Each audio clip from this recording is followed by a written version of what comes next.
Oh, hello. We're live. Coming to you live from twitch.tv. It's Response Message Game of the Year. Hello. Hello, everyone. With me, as always, is Tom. Hello. Host. I'm a Yes, co-host. we have guests. Yes. We have guest Tom.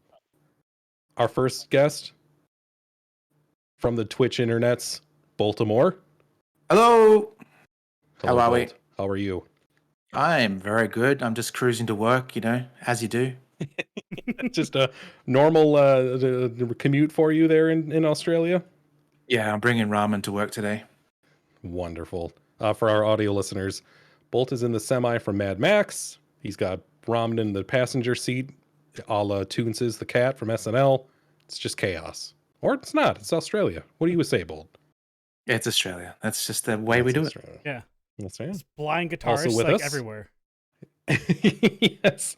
Also with us, very special guest, Geese Peep.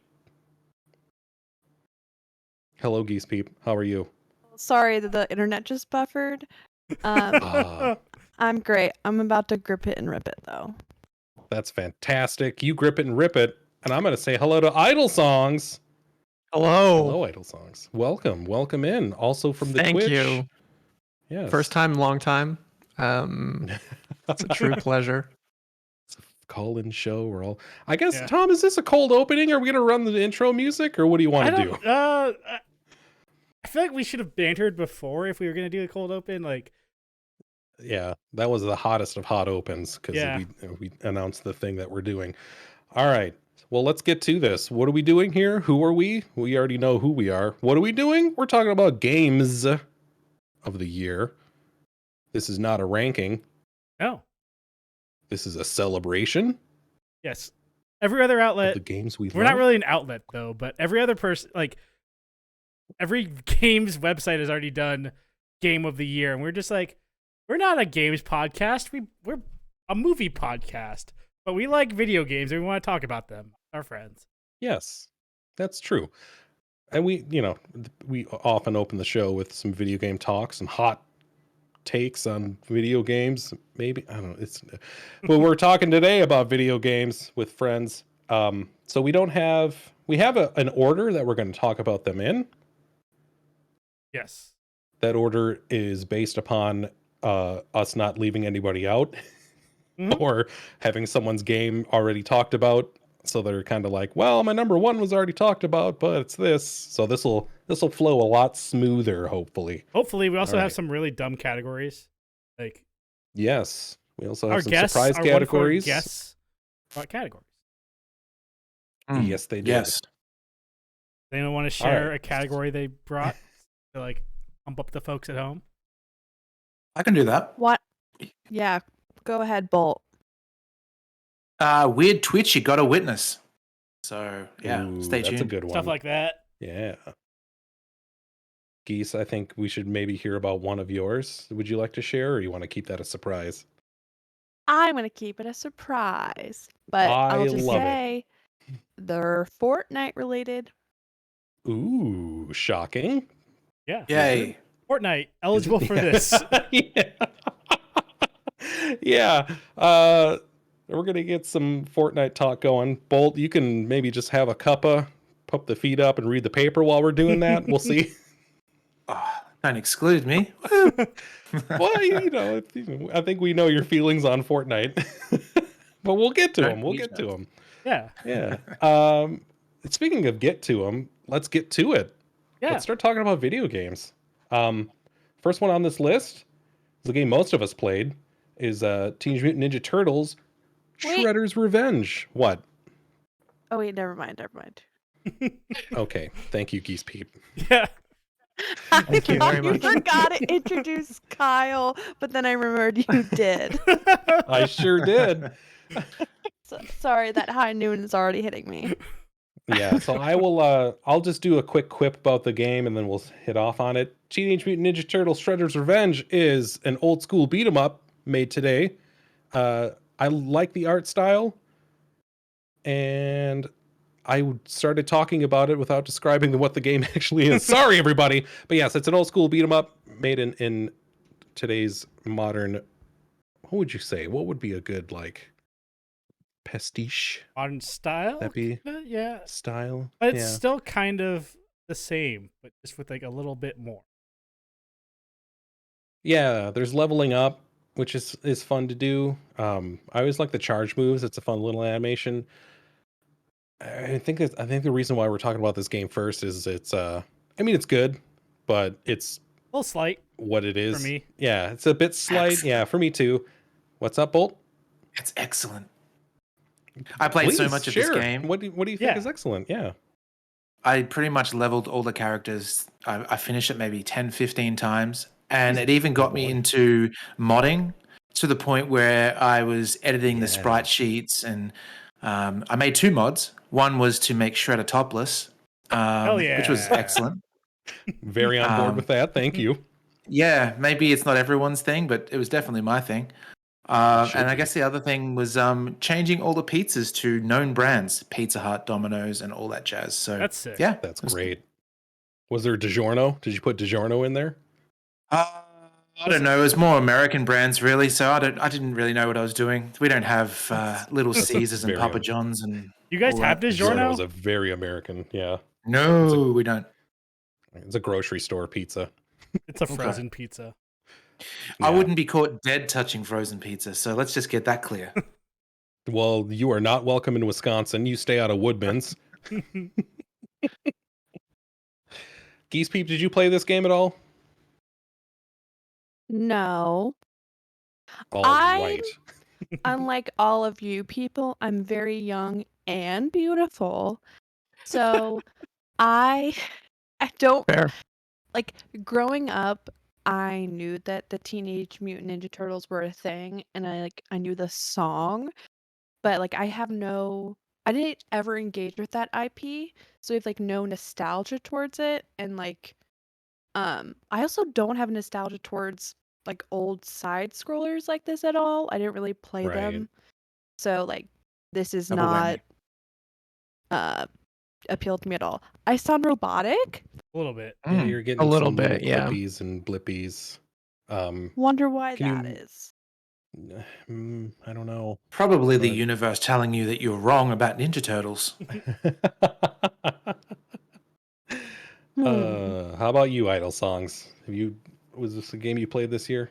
Yeah, I have a deep fondness for Turtles in Time on the Super Nintendo. I used to play that game constantly, just beat it over and over again with my brother. And yeah, I played this. This is a game I'll probably go back to at some point. Like I only put maybe 1 or 2 hours into it, and it seemed cool. But I was playing it by myself, and it's not the sort of game that's best experienced alone. But it's cool. Like I love the pixel style. I think they nailed it. They really managed to evoke those classic games like Turtles in Time and the I guess like Turtles 3, and then there was the Genesis one I never played. But anyway, seems cool. Didn't put that much time into it, and I don't know. I think as much nostalgia as I have for those sort of beat 'em up brawlers, I found like there's a game I'll talk about later that I think modernizes the beat 'em up in a really exciting way that captured my attention this year. But yeah, I found like even with the light RPG stuff, just the core combat, like when I was playing the game, I think I just ended up mashing the taunt button and then special over and over again, and it kind of That's very fun. Damn didn't straight. work for me. Yeah. Can I add I one love- other thing to that as well? The taunts are fun. Yeah, Bolt. The soundtrack is amazing. They've got Wu-Tang to do one of the songs, which is fantastic. When you're actually right. fighting Shredder, Wu-Tang's playing. And there's also an awesome hair metal track when you're, I think it's called Panic in the Sky. Check those out. So good. Yeah. I remember liking the music quite a bit. I'm glad you brought that up. Yeah, this art style is evocative of like the cartoon as well. Like Yes. Mhm. Very. I think that heavily informs this rather than the comic books. Oh yeah. Is it the comic books that would keep switching from like different colors to all red to Yeah, I think so. The Eastman and Laird ones were originally black and white. I think like Gotcha. the Okay. cover had them, and funnily enough, the NES game has sort of the cover art is kind of in that style where they're all red, all of their the sort of eye bands. Wow. But yeah, like it's funny thing in the original comics is there's basically no way to differentiate the turtles except when you can see like Leo's like swords on his back. Otherwise, there's Right. no tell. They're identical. Easy to draw. Fun. Yeah. Yeah. All right. I Cool. think- That's our first game down. Yeah. Oh, go ahead, Tom. Oh, I would just say this was a game that I mainly played on stream. The game I Yeah. streamed with my friend Keith. Outs to Keith Squared. Yeah. Key squared. All right. Speaking Wait, of playing what? games on what? Yes, Wait, Keys? wait, why don't you talk about a little bit about like the multiplayer aspect of it? Because couldn't you guys like play like up to 8 people? Yeah, that's right. It was We did, yeah. Was it Six 8 or was people. it 6? It was like It was 5. 5 or 6, I think. Yeah. Yeah. Oh, okay. Well, I don't do math because, like I said, I'm young and beautiful. But Uh-huh. what was like the multiplayer experience? Like, It worked. It made it a little too easy for me, I think. Because I could just like It dash it out and then Yeah, I mean that's kind of the issue with these games where these games were always meant to be like quarter suckers. Like, Yeah. they're difficult, they're punishing to get money out of you. And when you kind of take that away and you can just infinitely respawn and have infinite lives, it's kind of And we did have issues with And you- people not spawning in correctly when we were streaming it. yeah. Oh yeah. That's right. It fixed that pretty quick, but yeah, it was more Yeah. a lag thing. Me being from I think Australia, so. there's a little bit of a delay, so Oh. sometimes the opening cutscene would mean that I couldn't move. Yeah, that was fun. I mean, it's silly. What are you going to do? But all in Yeah. all, I think that multiplayer worked quite well. Yeah, All Was right. this cross-play, or was it all on Game Pass, or how did you guys play? It was all on Game Pass. Yeah, we Yeah. were all on Game Pass since we have it. I don't know if it's crossplay or not, but yeah. All right, Geese, can we move on? Are you satisfied? Yeah, sorry. Yes, yes, That's thank you. okay. No, it's good. It's a good conversation. All right, one down, to go. All right, next we're going to talk about Power Wash Simulator. Oh yeah, that's right. Mhm. Tom's getting the playlist going. I'm gonna hide it while I look for the thing. I'm not a video producer. I am a guy who just plays games.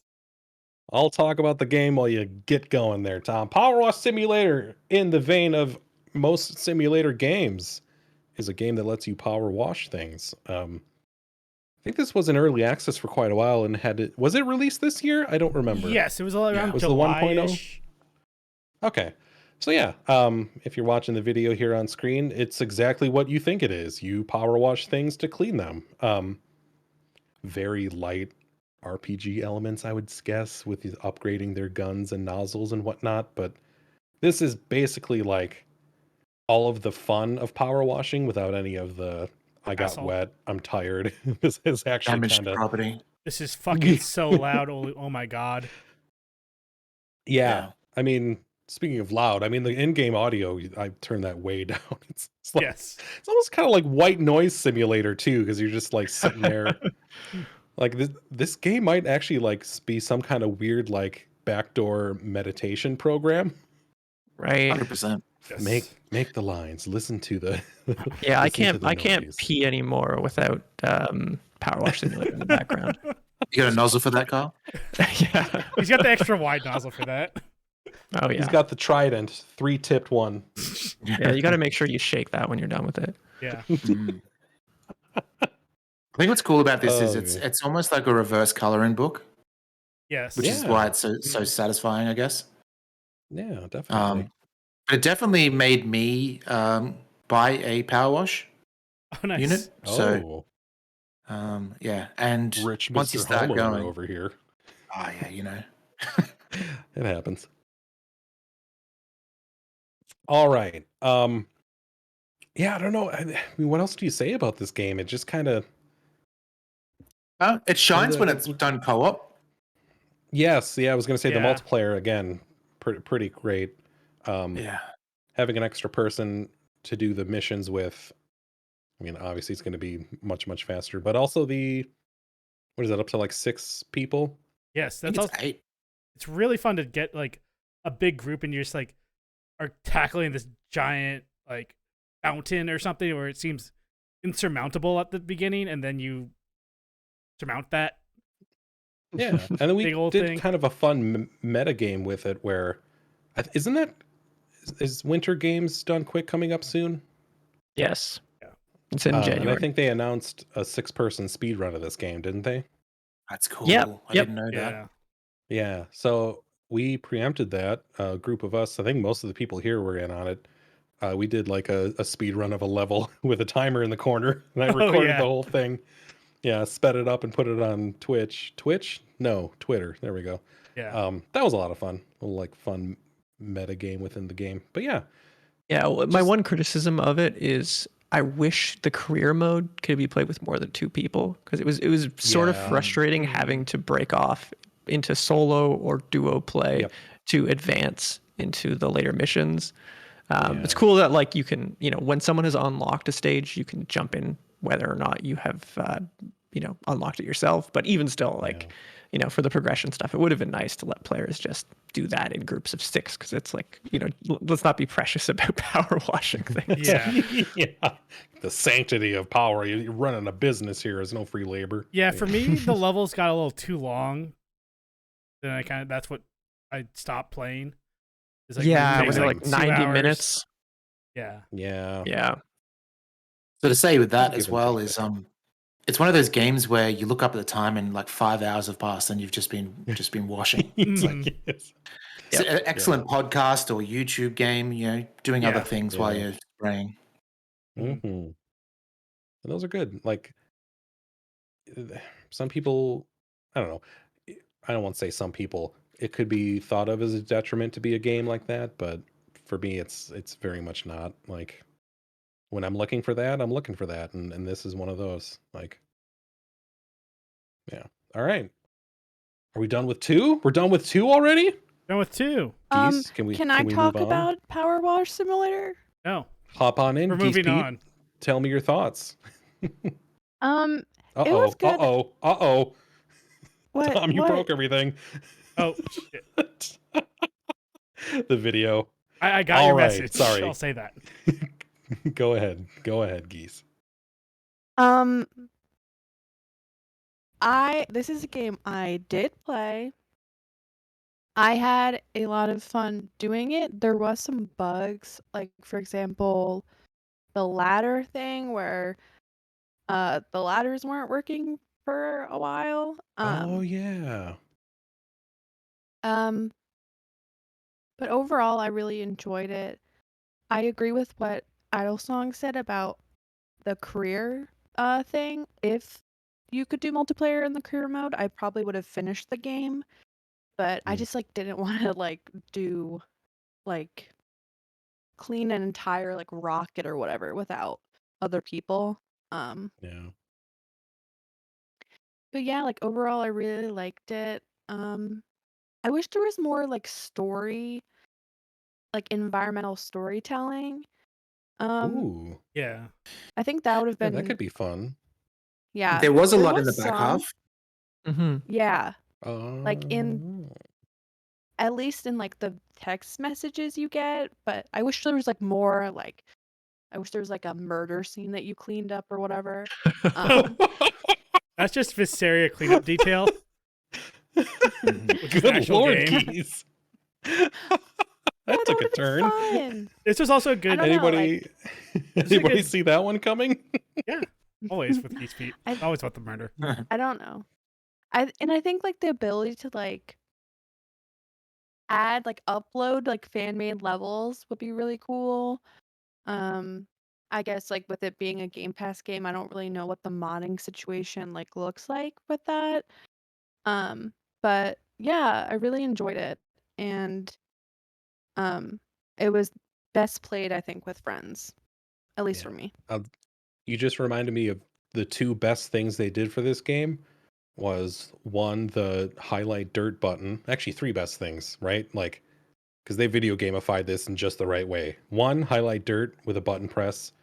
Two, highlight a section still dirty from the menu that's not 100%. And three, you don't really have to get it 100% for it to ding off. Like, Yes. there's a little bit left, like, bam. You get you got 90% of Like, it, and I'll just be like, okay, we're good. Yeah.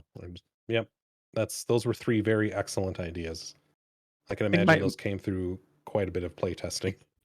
Next to the player limitation for career mode, my second most requested feature for the game would be an ability to swap the color of the dirt highlight. That was one annoying futzy Yeah. thing is you would be Yeah. cleaning things that were say orange and it would effectively be impossible to tell Yeah. what was still dirty.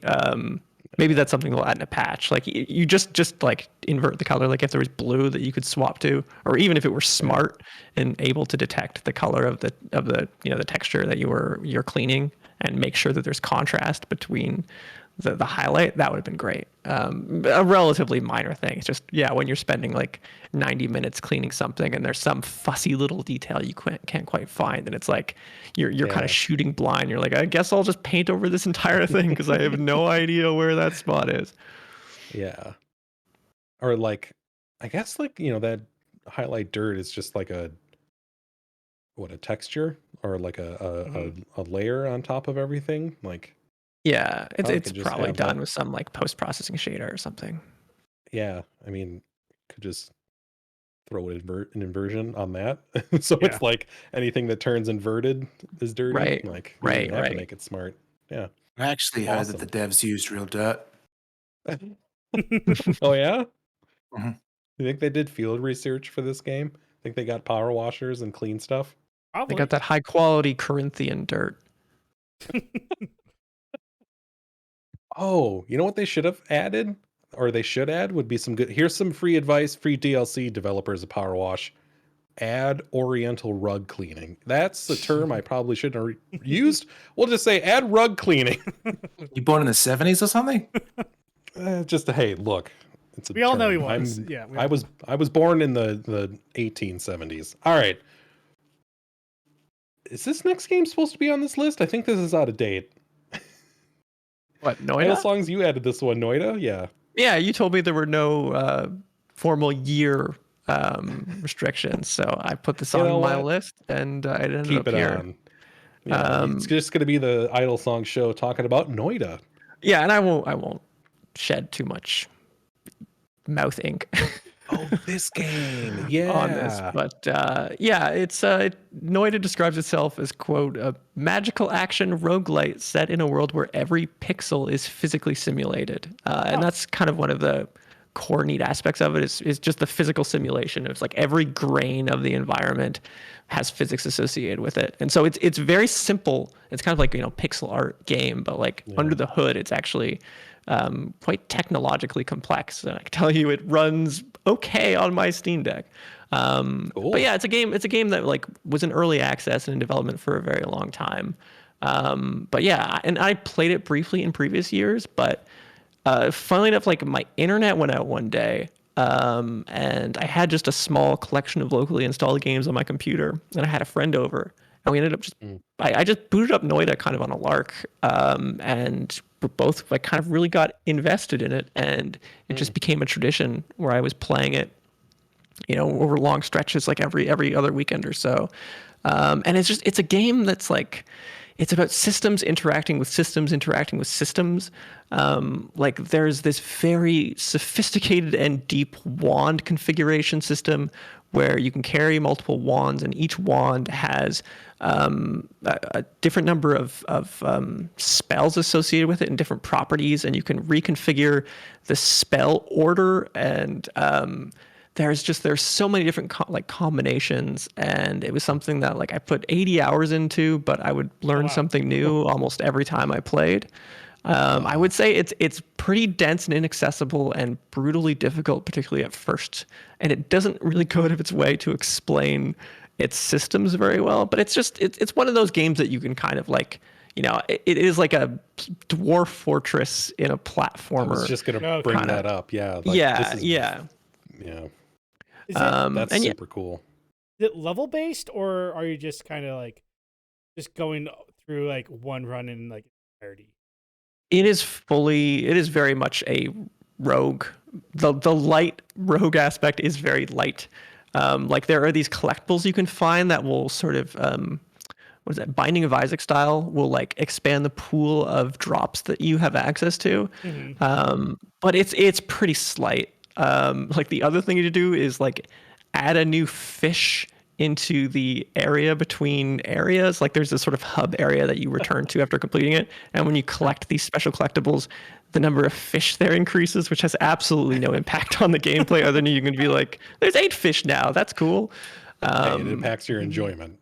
Yeah, but yeah, I'll leave it there. It's something that like you can get it when it's on sale for like $3, and it's very much a labor of love. Like the guy who worked on it like over years and years, clearly just adding more and more and more and more, and like you can just kind of go in any direction and find something cool. And the random generation is done very well. I don't know. Since it's the game only I played, I'll stop there. But yeah. Check it out. You can get it for, like I said, $3 on Steam during a sale. You can, even if it ends up being a little too inscrutable, I think you can at least appreciate the physics of it, because blowing things up and just watching the cascade of just pixels flying everywhere is rather exciting in its own right. But yeah, Watching this cool gameplay game. we have on the screen on the stream, and I'm definitely like interested in it. Yeah, you should check it out. Is it on Game Pass? No, I don't think Oh, so. okay. But like I said, it's on Steam and it sells for a song during sales. So like over the Christmas Yeah. break, like without exaggeration, you'll be able to get it for like under $5. Oh, nice. So this I've like never- reads to me. Oh, go ahead, Bolt. I was just going to say that I've never played this game, but from looking at the video, this is going to date me. But there's a game on Commodore 64 called My Hero, and this looks like a damn modern ya. take of that. Cool. No, Interesting. just my. Yeah, like this reads to me as like, someone who had an idea and like was frustrated that it didn't exist, and so like I'm doing this. Like yeah, it's yeah. a There's one-man really band. Like, absolutely. Yeah, there's nothing Yeah. else quite like it. yeah, right. Like the unique stuff like that. Like I like it when things like that find an audience and the people have success. Like Mhm. Stardew Valley, right? Like obviously Mhm. that guy was like, why don't they make another like Harvest Moon like on the SNES, like top down, like just you could make it modern and add so much more to it, and so I like that kind of stuff. Yeah. All right, Tom, let's do one more game and then maybe we'll do a fun category. I had things to say. Oh my goodness, Geese. Okay. You're too polite. I'm just expecting you to cut me off. Yeah. I Like. feel like notice we're not allowed to move on unless I say so. Oh, okay. All right. Meet the new host of Response Yeah. Message, Geese Pete. Everyone say hello. Look, I am the manager, just saying. I was gonna say that I really enjoyed watching Idle Songs play this for the little bit that he streamed it like on Mhm. Discord. And I really like how like as he said, like it's a very much a labor of love that's been adding stuff since he's made it. And what I found really interesting is like the creativity of it, I guess. Like Idle Songs, like you told me about how your friend suggested you eat a mushroom, right? Yes. And can you like talk about the mushroom Sure. like Yeah. dynamics a bit? Yeah. Yeah, there's this whole mushroom. Yeah, just before I go into it, one of the things that is really neat is and this is actually a thing that I think compares it favorably to Dwarf Fortress as well, is like the interactions between systems are often very intuitive. And this is one of the reasons why my friend really liked it, because she could just speculate about things, and more often than not, that like it was both a thing that you could do and the game would reward you for exploring it. But yeah, so you can consume mushrooms in the game, and there's like a specific area where there are these little mushroom freaks running around, and there's fungus growing everywhere. And when you eat fungus, what initially starts happening are all of these, trippy psychedelic visual effects. Like the game starts to distort, the colors start to sort of, vibrate and change. When you cross a critical threshold of drug consumption, there's this alchemical effect, and a substance somewhere in the game will transmute into another substance. And that can be very favorable or extremely unfavorable. So water is a critical resource in the game, and it's very easy and common that you catch on fire. And so having a flask full of water to put yourself out is quite useful. Okay. But you might get so high that you accidentally cause all of the water in the world to transform into lava, which Oh, no. is very bad, because now all of the pools of water are deadly lava. The flask that you had that was filled with water, now that's filled with lava. And sometimes you might have a perk associated with yourself that like just causes like water to spill off of you at all times. Now all of a sudden you're just leaking lava, and you might just immediately explode. No wonder they went so hard with Dare in the 80s. If people were taking too much mushrooms. Oh yeah, this will happen. This is why our reality is all messed up. Yeah. But it might be favorable. It might cause water to turn. Well, actually, water turning to gold is one of those mixed blessings, because like on one hand you have a ton of gold, on the other hand you have no more water.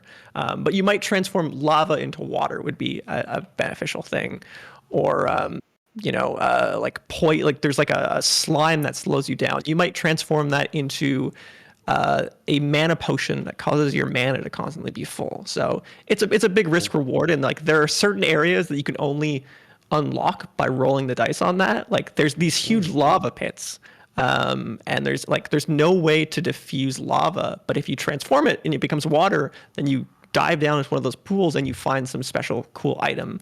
So yeah, Yeah, thanks for bringing that up, Geese. I'm glad you enjoyed my stream of that. And yeah, that the mushroom stuff in that game is very cool. I would never play that game, but it was fun watching you do it. Glad you It feels enjoyed like a it. game where you can have like those kind of stories where it's like Yeah, a dwarf fortress, like you said before. You won't believe what happened. Yeah. This guy just started making statues of snails. yeah, exactly. Yeah. Cool. All right. Let's Ooh. talk about Midnight Suns. Ooh, okay. Yeah. It's my game. Tom? My turn. Yeah, you start off. Yeah. So this is Midnight Suns, is Marvel's Midnight Suns. It is a game from Firaxis, the XCOM people. I really like this game. I'm only in Act 2 of 3 right now, about 26 hours in. It's what if XCOM meets Persona / Fire Emblem? So you are the hunter, you're brought back to life, and you kind of like thrust in this like war. Your mom is like gonna destroy the world, and only the Avengers and the Midnight Suns, which are like a group of magically inclined Marvel people. You have like Ilion Rasputin, Eco something something. It's Midnight Suns, like the sun, like in. Okay. Isn't that just the moon? No, because like the Midnight Sun is like a big prophecy thing. So you get eventually you get like Iron Man and Captain America, and it's set up in the way where you wake up in the morning, you pet your hell dog, then you go hang out with like Captain America, and you can like go and have a wine and cheese party with Captain America out and like do a little picnic. My dream. And you like you essentially like build your friendship, and like the better friend level you are with someone, the more they will more abilities they'll have in combat. And the combat part is card based, but it's not really card based. So it's more like abilities, it feels like. You're like picking it from like a random set of abilities. It's like this card is a quick card. So if there's certain enemies who like are all one-hit KOs no matter what. If you play a quick card and hit an enemy, it'll just be refunded that play because you have 3 card plays a turn. It's just systems on systems, but it's really fun. I'm having a lot of time. Cool. You guys ask any questions? I think my biggest issue with this game is that you can't fork or kiss anybody. And what's the point of having a like wine and cheese date with Captain America if you're like not gonna, Eventually port Captain America? Because Disney will totally let Yeah. you You're port not- Captain America. You're not playing hide the summer sausage. Yeah. Yeah, I mean Disney would never allow that because it's Disney. But yeah, like, come on, let me kiss. Let me kiss these. Yeah, at least hot, the kissing. Like, Yeah. At least, like, I don't know if there is kissing at the end. Like, I'm only 25 hours in, so, like, maybe, like, your opposite sex person, What you could, if? like, kiss them. and- Lame. But it also makes me feel like the Marvel heroes are the most human they've felt, because it's just, like, in the Abbey, they're not really talking about super shit sometimes. It's like, oh, this guy hurt my feelings. I need to talk about it. Or, like, Blade has a crush on Carol Danvers, Captain Marvel. And so he starts a book club, and he invites you because he just needs more people in the book club. So you're having, like, these nights with a book club with, like, Captain America, Captain Marvel, and Blade. Which, like, if you know these characters, it's fun. Like, this game got me back into Marvel Comics and reading more of that. Okay.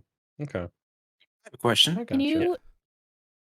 Bolt? How Joss Bolt, go ahead. Whedon-ish is this game? Oh, this game is terrible dialogue. The dialogue is, like, Eesh. terrible, but that's kind of the appeal for me. Is I like Okay. my superheroes dumb. Like, this falls way more in the comic side of the Marvel, like, draws from the comics and not the MCU as much. Mhm. Like, Tony doesn't have a Okay. goatee; he has a mustache, like in the comics. like Game his changer. dad does in the MCU, right? Yeah. Mm. But yeah, we're kind of getting to Is the that- gameplay where, and- yeah, Yeah, is that an homage? Do you think that they put in the MCU? maybe. I don't know. It's Maybe. definitely a fun game. I'm having a lot of time fun with it because like I was gonna explore the Abbey grounds, and you can like the ghost of Agatha Harkness is there. They're all pretty quippy. They're all pretty. So, like, how much of the bad dialogue is like can be uh like the fault or not the fault, like can be like assigned to the fact that like your character is like from like wakes up from like medieval times, right? Yeah, they're like from the 1700s. They died like 300 years ago. Oh, okay. So they're like Hmm. I'm assuming like a lot of the part of the game is like what are computers? Is that true? No, because they explained this as like when I was dead, I was having dreams of the world, so I know the basics of the world. I just don't know specifics of them. So they like don't Wow, have that's to like convenient. go Huh. go into like Oh, what is a video game? What is that moving image on the screen? They can just kind of move past it and just be like, okay, he knows the basics. He's not like he's a fish out of water, but not like completely like he's not Wonder Woman Hmm. like in okay. her movie. Yeah, I get why you'd want to do that. That's just a bit of a clunky way to do it. Yeah. My grave weirdly had a fiber optic cable near it, and it leached out, and it went in my brain. Well, he's like magic, and like you don't know why the hunter died. They're like what killed him. Like that's Okay. so He kissed Rogue. it's possible. Ooh. Ooh, worth But- it. I enjoy it. And I'd maybe wait for a sale on it, but I'm having a good time. Sick. and you can get like outfits for your people, right? Yes, like Get like hot bikinis and stuff. yes. So each character has a Abbey Mhm. outfit, which is like the Abbey's your home base, which is like let's put Doctor Strange in a hoodie. You ever want to see Doctor Strange in a Ooh. hoodie? You can see that, but it's also like you can choose Doctor Strange's swim trunks as you want him to have briefs or like Mm. boxers or like Mm. any like speedo thing. Is Doctor Strange's hoodie, is that just his cape in casual? No, it's just like he's wearing just like because one of the things is like they're called like the emo kids is like one of the clubs you go to where they are trying to figure out like use magic to bring back your memories of how you died. So it's like everyone like every club has its own shirt you can get and like also different things like as you level up your friendship, you get more cosmetics for said character. And not using and disabling the 2K launcher literally will give you 60% more frames. It's insane. So if you get Good this game on lord. PC, Wow. disable the 2K launcher. I was crashing all the time and stuttering like a mofo. Disable that launcher. We're done. We are solid 80 to 90 frames a second for my PC. Like everything high, My but goodness. RTX stuff. Yeah. So I have a question. Yes. There's some connotations.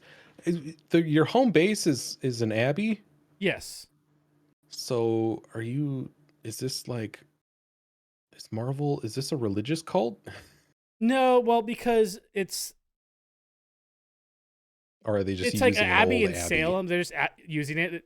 Like, there's a chapel, but Okay. it's like because he's all magic people, so they're like you have to stop the dark god Cthon. So Also, what a weird coincidence there are two games that have abbeys in them this year. yeah, Is it just Oh, we because like don't this have- is where he was buried?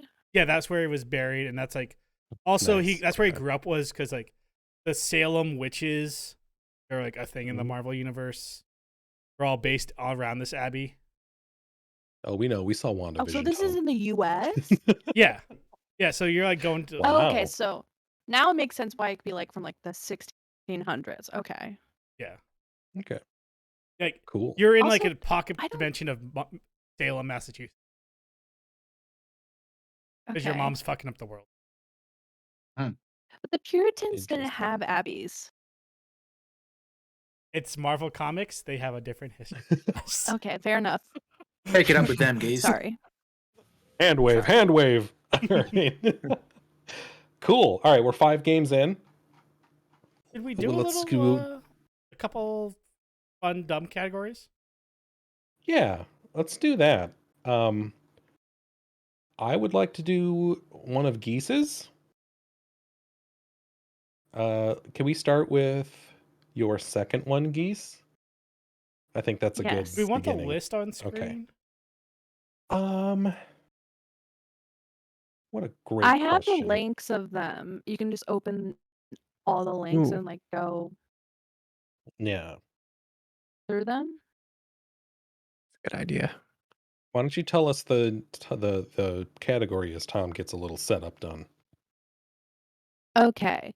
So Everything. this category is best Fortnite sync emote. And most of the ones are up to 4 people, but I also included 2 like synced emotes for like only 2 people. Okay. Okay. right. So Geese Pete presents best Fortnite group emote. Why don't you just run through your nominees? Nominees are the train emote, which is officially called Chugga Chugga. Great. That's a good name. Jump Around, which is officially called Jump Around. Metallica, which is officially called Master of Puppets. Okay. Jug Band, which is officially called Jug Band. Dragon Ball Dance, which is officially called Fusion Ha. Mhm. And then the Hug, which is officially called Bear Hug. Fantastic. Oh, we should go back and this again so I can get them on screen. We can do it as we're talking about them. Yeah. Yeah. All right. So the train emote is up to 4 people. It's a very good no, emote. no. No, This is no, actually no. one of It's the unbounded. few Yeah. notes. Yeah.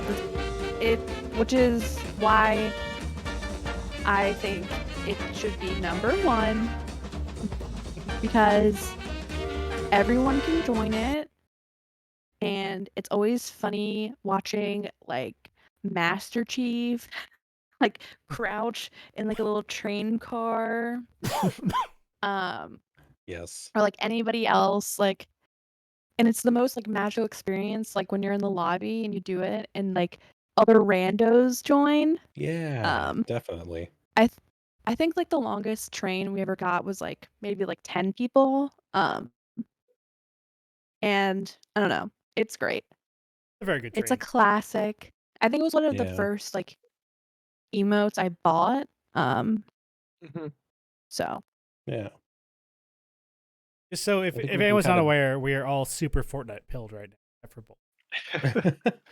yeah. Except for me. Yeah. That is right. Yeah. I think let's lump in Metallica and Jug Band. Those are 2 flavors of the same thing.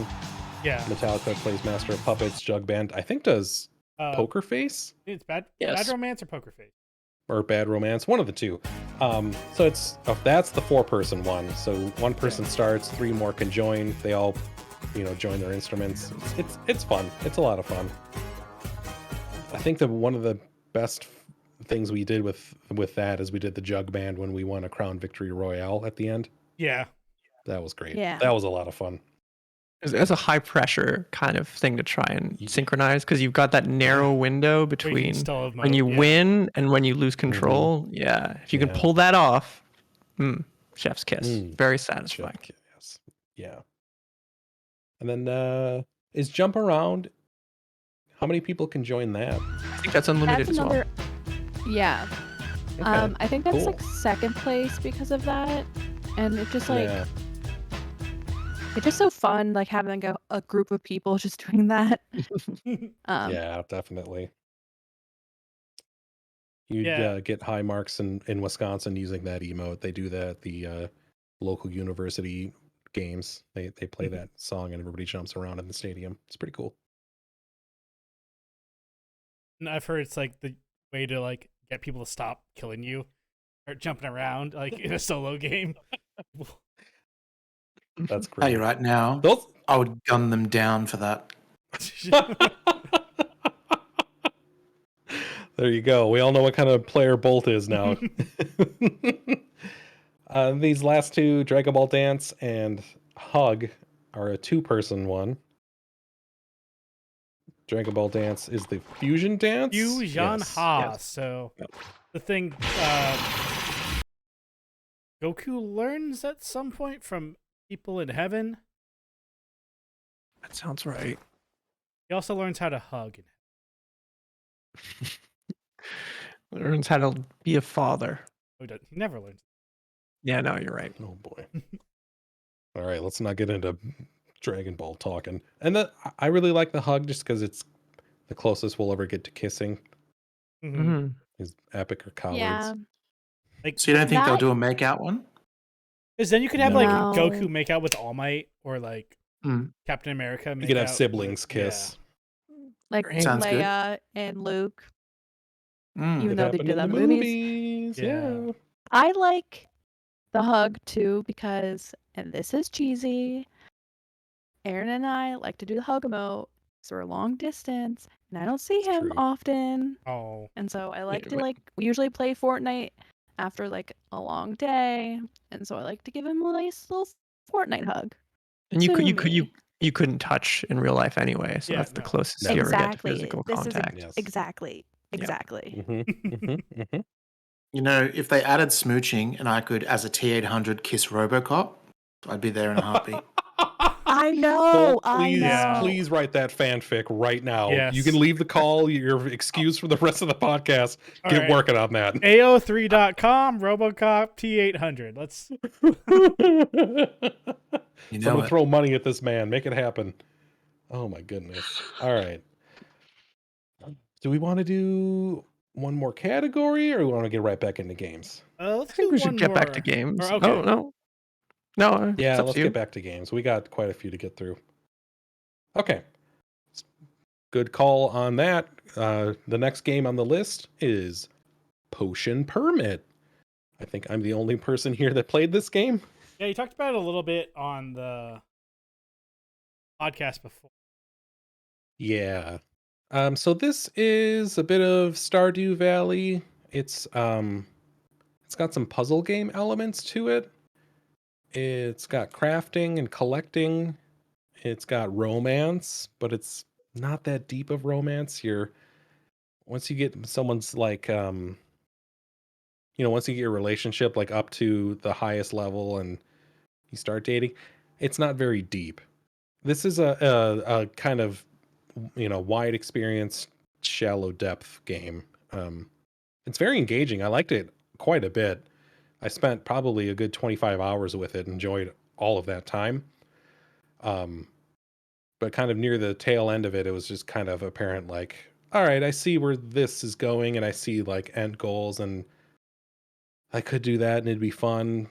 But like there are things nagging at me that I would like this game to do or more depth that would be nice. Because one of your main mechanics is you make potions, you collect things out in the world and you can use those as ingredients and potions. And the main mechanic is your cauldron, and your potions are basically like Tetris pieces. Okay. You got like L shapes, zigzags, squares, big squares, long pieces, and you're just filling in the area on the screen with Tetris pieces. You got to cover all the area perfectly. There are some that are like mildly challenging, but it's not that deep. There's only so many like ways to make that a thing, with the pieces that are around. And did you beat this one, or did you I did not. No. did not? You just no. fell off. I mean, I got just 25 fell hours off is of it. a decent amount. Yeah, absolutely. Like that's why it's on my list. I had a lot of fun with it, and there was a lot of enjoyment in there for me. It just was very low on my list, or I think fourth or fifth, maybe fifth on my list, because it's just just didn't quite have that like last little bit pushing it over the edge to really make it something great. Um, but yeah, I was Kiss King the Potion Master. It was a lot of fun. Love a good potion. Yeah. A lot of potion games coming out. Somebody Yeah, got on that train and everybody followed. There's this tavern one I think I was gonna recommend to you. I saw that was on sale on Steam. I got that free on Epic. Oh, okay.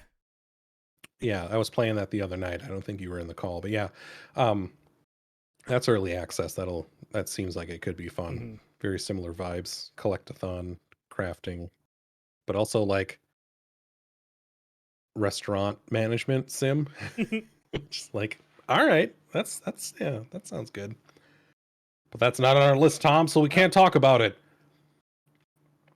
But what we can talk about is The Quarry. Damn straight we can. Yeah, Bolt, tell me about The Quarry. What is The Quarry? So, for those that don't know, I run a feature on Saturday mornings, my time, called Found Footage. And that's where we go through the supermassive games with the premise that all the people are going to die. Until this game. This game, we wanted them all to be infected. So basically, it's a like a summer camp where things go wrong. I don't really want to. I don't know what's kind of spoilers you want to get into, but let's just say that there's some form of monster going on at the summer camp, and it's your job to guide the teens through the scenario. Either people will die, they'll be infected, they'll survive, all that jazz. Mhm. It was just really good. I think as far as the polish goes, this and Until Dawn are the most polished for sure. And this one, the technology keeps getting better and better. Okay. With the exception to the characters' mouths, sometimes it looks like they got a leaf blower in their mouth where their cheeks are sort of, bulging out. Yeah. But otherwise, it can look really, really good. The humor is on point in this one. There's many times where I've laughed out loud just because of the way the characters are written. So Nice. And yeah, like on the scale, like is this because they've been doing Supermassive has been doing like one game a year, like House of Ash and Evelyn. Mhm. Is this a bigger game than one of those? much bigger. Yeah, it's like the A team, while the Dark Pictures game of the B team. Okay. Not to go too much into it, but Devil in Me, when I played through that, there was so many bugs in that playthrough. I've actually never seen a game with that many bugs in it. But Oh wow. The Quarry was smooth as silk, and it was great. There's a lot of actors you'd recognize right now on the screen. You see this guy Max who's driving the car. Sorry, podcast listeners. He is played by the dude from Santa Clarita Diet. Yeah, which I was is gonna kinda say cool. I recognize that nerd from that show. Yeah, It got canceled unceremoniously. Skylar Gisando or something like that. Yeah. Yeah. Also from Righteous Gemstones. Mm. haven't seen that one. And also David Arquette, who is very famous for playing Dewey in Scream. He's in it too. Mm. But yeah, Nice. good times. If you ever, want something, I mean, it doesn't go for long. It's probably 6-7 hours tops. And you too can have the chance to kill all the teens. Who doesn't love to kill Yeah. time? I really enjoyed Bolt, like watching him play it. Though I do hate how he kills or tries to hurt everyone. Because like I will say, like, by doing it that way, you kind of miss some of the story stuff. I That's feel true. like, because I'm more invested in like the story, but like Bolt is out here murdering people and giving me anxiety. But it's like still like it was really fun, like watching him play it and like trying to convince him to save people. But yeah, like it's like I've watched a lot of Bolt's Dark Picture playthroughs, and I will say that yeah, like the Quarry is much more, I'd say, like polished and much more like visually impressive. Yeah, I really enjoyed watching it. Again, I would never play it, but I liked the experience of someone else experiencing it.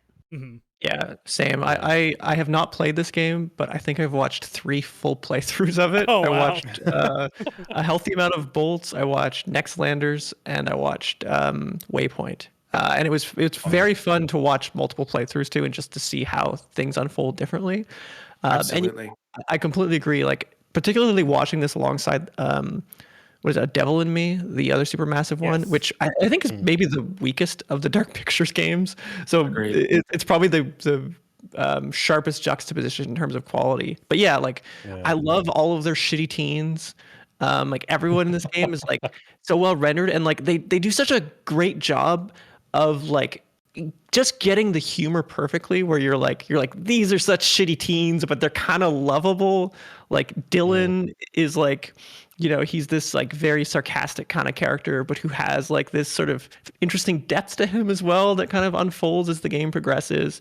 I like Laura, who shows up at the beginning of the game. She has one of the coolest arcs, just becomes this like certified badass by the end of the game. And yeah, just like the cast, like, I think Ted Raimi is like a scene stealer in this. He does such an amazing job, and he's just like, I don't know. I love the whole scene in the prison with him, where they don't know what's going on. He's just visiting them intermittently, and just like that, the exchange between like Max, Laura, and Travis, I think is great. And yeah, shout outs also to Grace Zabriskie. People probably know from Twin Peaks, who she's kind of like the equivalent of, I don't even know his name, but the Dark Pictures guy who kind of is in all those interstitial bits. Oh, like the guy's like Death or whatever. The curator or British something like T-1000. that. Yeah. She serves that role, and also is like integrated into the plot in an interesting way, and she's a ton of fun. So yeah, I never played this game, probably never will. But I had a ton of fun watching it. The only criticism I would make is like, there's one part in the game where if you make a poor decision and you have like 2 seconds to make that decision, if you mess it up, you miss like an entire chapter of the game, and you don't get a lot of resolution or explanation. And that happened on the Nextlander stream, where they just like hesitated, and as a result got an ending that like just locked them off from a huge part of the game. And to undo that, they would have had to replay like 45 minutes. Oh geez. So that part was a little frustrating to watch, but yeah, otherwise very cool game. A cool thing about this as well is my wife doesn't play that many video games, but it was something that we could sit on the couch and play through together, where we did a schoolyard pick of which characters we wanted to be, and when it came time to be that character, we just transfer the controller across, and it was really good because we'd have sort of different experience levels and different morals to certain things. It was really good. That sounds really fun. What a fun meta way to play that. Like you could get a group together and everybody can be a character and make decisions. I think they do like online multiplayer. Yep. Both and I had plans to do that, but it wasn't available at launch, and then exactly. time zones got in the way. Yeah, and Lance Hendrickson is in this as well. Like, it's just got a crazy cast.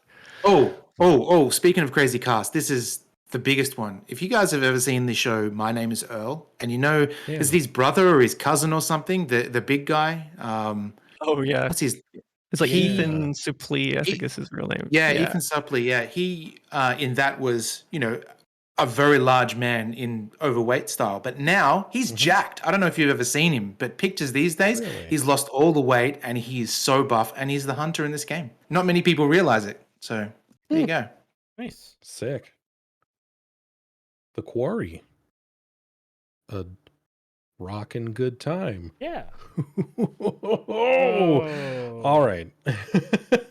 Because rocks and quarries, I get it. Yeah. All right.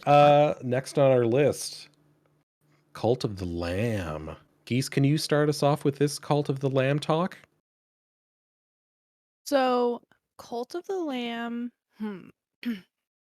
it's kind of like, how do I even describe it? It's like a village sim, but also like a dungeon Crawler. Like, a bit. Boss rush. Yeah. Yeah. It's like So, Animal Crossing you're- meets Hades, or Biden of Isaac. Yeah, kind of. Yeah. It's you like play as like a lamb, and you begin the game like about to get executed, and then this god basically resurrects you and tells you to like start a cult so we can take over like the old gods or whatever.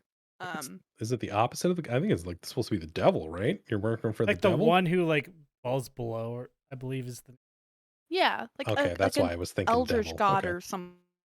Yeah. yeah. But I really I really enjoyed the village aspect of it. Like building beds for the cult members, Mhm. doing farming, like all the planning. And I also kind of like the dungeon stuff as well. Like I'm not as good at it as like Aaron was. Um but like the combat like that I did do felt really like good, especially like the dodge roll. Um one of the like the best aspects about it I would think is like the Twitch integration. So I played on Aaron's channel, and you can have cult members that you rescue in the dungeon. You can set it up so that people in chat can enter to try to be like a cult member and can Yeah. customize the appearance of the cult member, and they're all animals. um but yeah, I really enjoyed it. We never finished it, but what we did play, I really enjoyed, and it was one of the few games I've played on stream where I was like, I didn't want to stop playing. hmm Yes.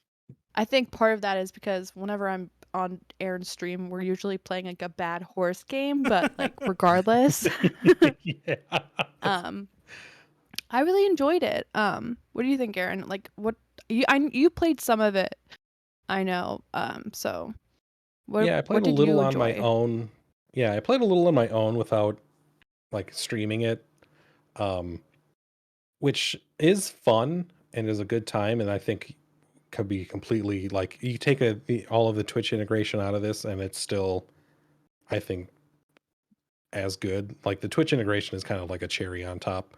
Yeah. Most people won't play it that way, so like it makes sense that this game is great without it. Yeah. Um, that I being played it said, with the completely. Twitch integration, Yeah. yeah, it's a lot of fun. It kind of takes it to the next level. The combats I like. It is kind of Hades-ish, isn't it? You kind of get like boons and power Yeah, ups. and you get the new weapons. Like there's like different archetypes, and there's like levels of those archetypes. Yeah, So it's like and like, what is it? You beat the boss several times, and then you can actually like fight them for real. you like get to the boss like a couple like get to the end of a like run of a level, and then you fight their Yeah. minion twice, and then you fight the boss. There's that happens That's- 4 yeah. times. Yeah, Yeah, I beat this I- game completely solo. Like I Okay. like off stream and everything. But like I found I really liked this until I got towards the end where I felt like I didn't need to engage in the town management anymore. Mm. Like okay. I was pretty much like at max level on everything, and I didn't need to. I could just let my villagers like go poop in their outhouses. Like they all had beds. They all like Pretty self-sufficient at yeah. some It was point. like I didn't have to like manage them at all, and I got like I Okay. just filled out my skill trees completely. Yeah. But and I then wonder last if boss that's was kind hard. of like, last boss was really Yeah. hard. Yeah. I wonder if it's like intentional. If they designed it that way to be like, at some point you've managed this, you've gotten your thing out of it. Now you're probably just going to focus on finishing this game and finishing the combat and the last boss. Like, I Mhm. wonder if it would be more annoying or less good if you were worrying about the management right up to the end. Yeah. It definitely Yeah. it was fun like learning the different weapons too. Like, oh, Yeah. this hammer does a whole lot of damage, but it's real slow. If you like learn the timing, you can be doing so much damage. Hmm. Anyone else play this? I don't, Yeah. yeah. Kyle, did you?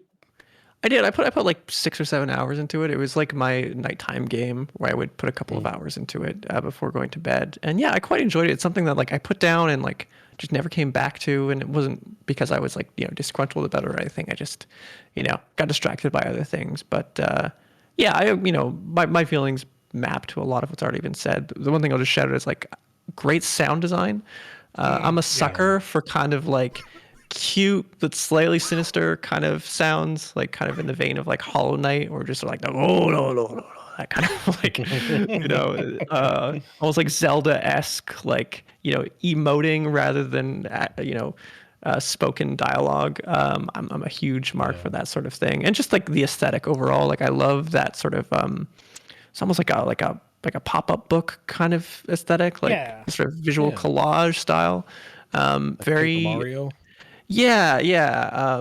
Just done very well. Like it had an aesthetic that it was going for, and it nailed it. And like I don't know, I think the visuals are pretty unimpeachable in terms of like it pulling off what it's going for. I think I got to the point where I enjoyed the town management, like the sort of Animal Crossing side of it, maybe more than the actual combat mechanics. The one thing I'll say, which is like criticism, just kind of like a funny thing that happened to me, is I kept misreading the UI around making meals, and I kept accidentally making the toxic meal for my townspeople, and it happened on 2 occasions where I accidentally murdered like half of my town, and I didn't even initially realize what was happening. They just were all dropping dead suddenly, and I was like, oh no, what's going on? And the first time I was like, oh, don't hit that button, and then the second time I was like, oh no, I hit that button again.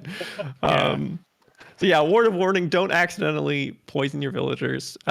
Although the game is very generous about like if you get into that state, it immediately just like has new villagers showing up at your doorstep. Okay. That's good. And you can eventually like Funny. just start feeding your villagers grass with no like penalty. So like feeding them becomes trivial. Yeah, that's funny. Cool. All right, Bolt, you didn't play Cult of the Lamb at all, or? No, I made a little dude for a few of you guys on stream, but Yeah. no, never actually played it. All Good right. game. Sick. All right, we're gonna move on to our next game, and that game is Tinykin. Something I did play. Yeah, Bolt, why don't you start us off with Tinykin then? Sure. So this game is you're a small character in a big world, so to speak. You're a tiny kin, if you will, running around bedrooms and all that sort of stuff. And it's really just a collectathon. There's no combat in the game whatsoever, and you sort of Pikmin-esking your little dudes to build bridges or build ladders, things like that. And it's amazing. It's definitely in my top 10 for sure. It's not that long either. I think you can beat it in like 8 hours if you want to 100% it. But yeah, it's so pleasant. Anyone can play it. Kids, adults, whatever. It's so great. Yeah, I had a really good just one stream of this game that I never went back to. I've always like meant to get back to it. Like other games came up. Yeah. Good thing is you still can. I mean, it's so short that you can just dip in and do I've done this podcast biome at a time. now. We've done this podcast. 2022 is over. I can't play 2022 games anymore. I'm sorry, friends. This is my last. This was the last night I could play Fortnite. I can't do it. It's on this list. Yeah. Oh. Just tuck them away. Yeah, this game was great. Like the movement was satisfying, was engaging, and enough to keep you, figuring out where you're going to go. Kind of. I do also like the, it was a bit freeform enough to where you kind of feel like you can cheat a little bit or like get places you shouldn't. But really, like, obviously they didn't care because like just go explore and collect everything. But you kind of feel every now and then you got somewhere you weren't supposed to yet or something like that. Because I enjoy that kind of stuff of like, let me try and break this game. What can I do to this thing? I 100% completed this game. I collected absolutely everything. Like there was a point where I missed, like I couldn't find like 4 pieces of pollen on a map, and I was like, well, maybe I'm not going to 100% this, but then I don't know, something clicked in my brain. It was like, no, I have to. I must make numbers go full. So good. One of the things as well, the sound design is spectacular. Yes. I don't know if you guys have noticed, but in the very first level, there's like a guitar laying on the floor. and there's like Yeah. a piano and things like that. The theme song will change dynamically. If you go inside the guitar, all the instruments turn into the guitars. If you Oh, go that's inside the cool. piano, it moves to piano. It's Whoa. so cool. I did not catch on to that. That's really cool. Um, The one and you, thing, yeah, go ahead, Tom. the character is always looking at the camera, so how he know where to go? How he know where to go? He's always looking at the camera. Yeah, much like Call to the Lamb, this is kind of Paper Mario esque, like at least N64 GameCube Paper Mario. Yeah, like it's not to the detriment of the game. It's a stylistic choice, obviously, but yeah, like one thing we kind of glossed over was the Pikmin aspect of this, which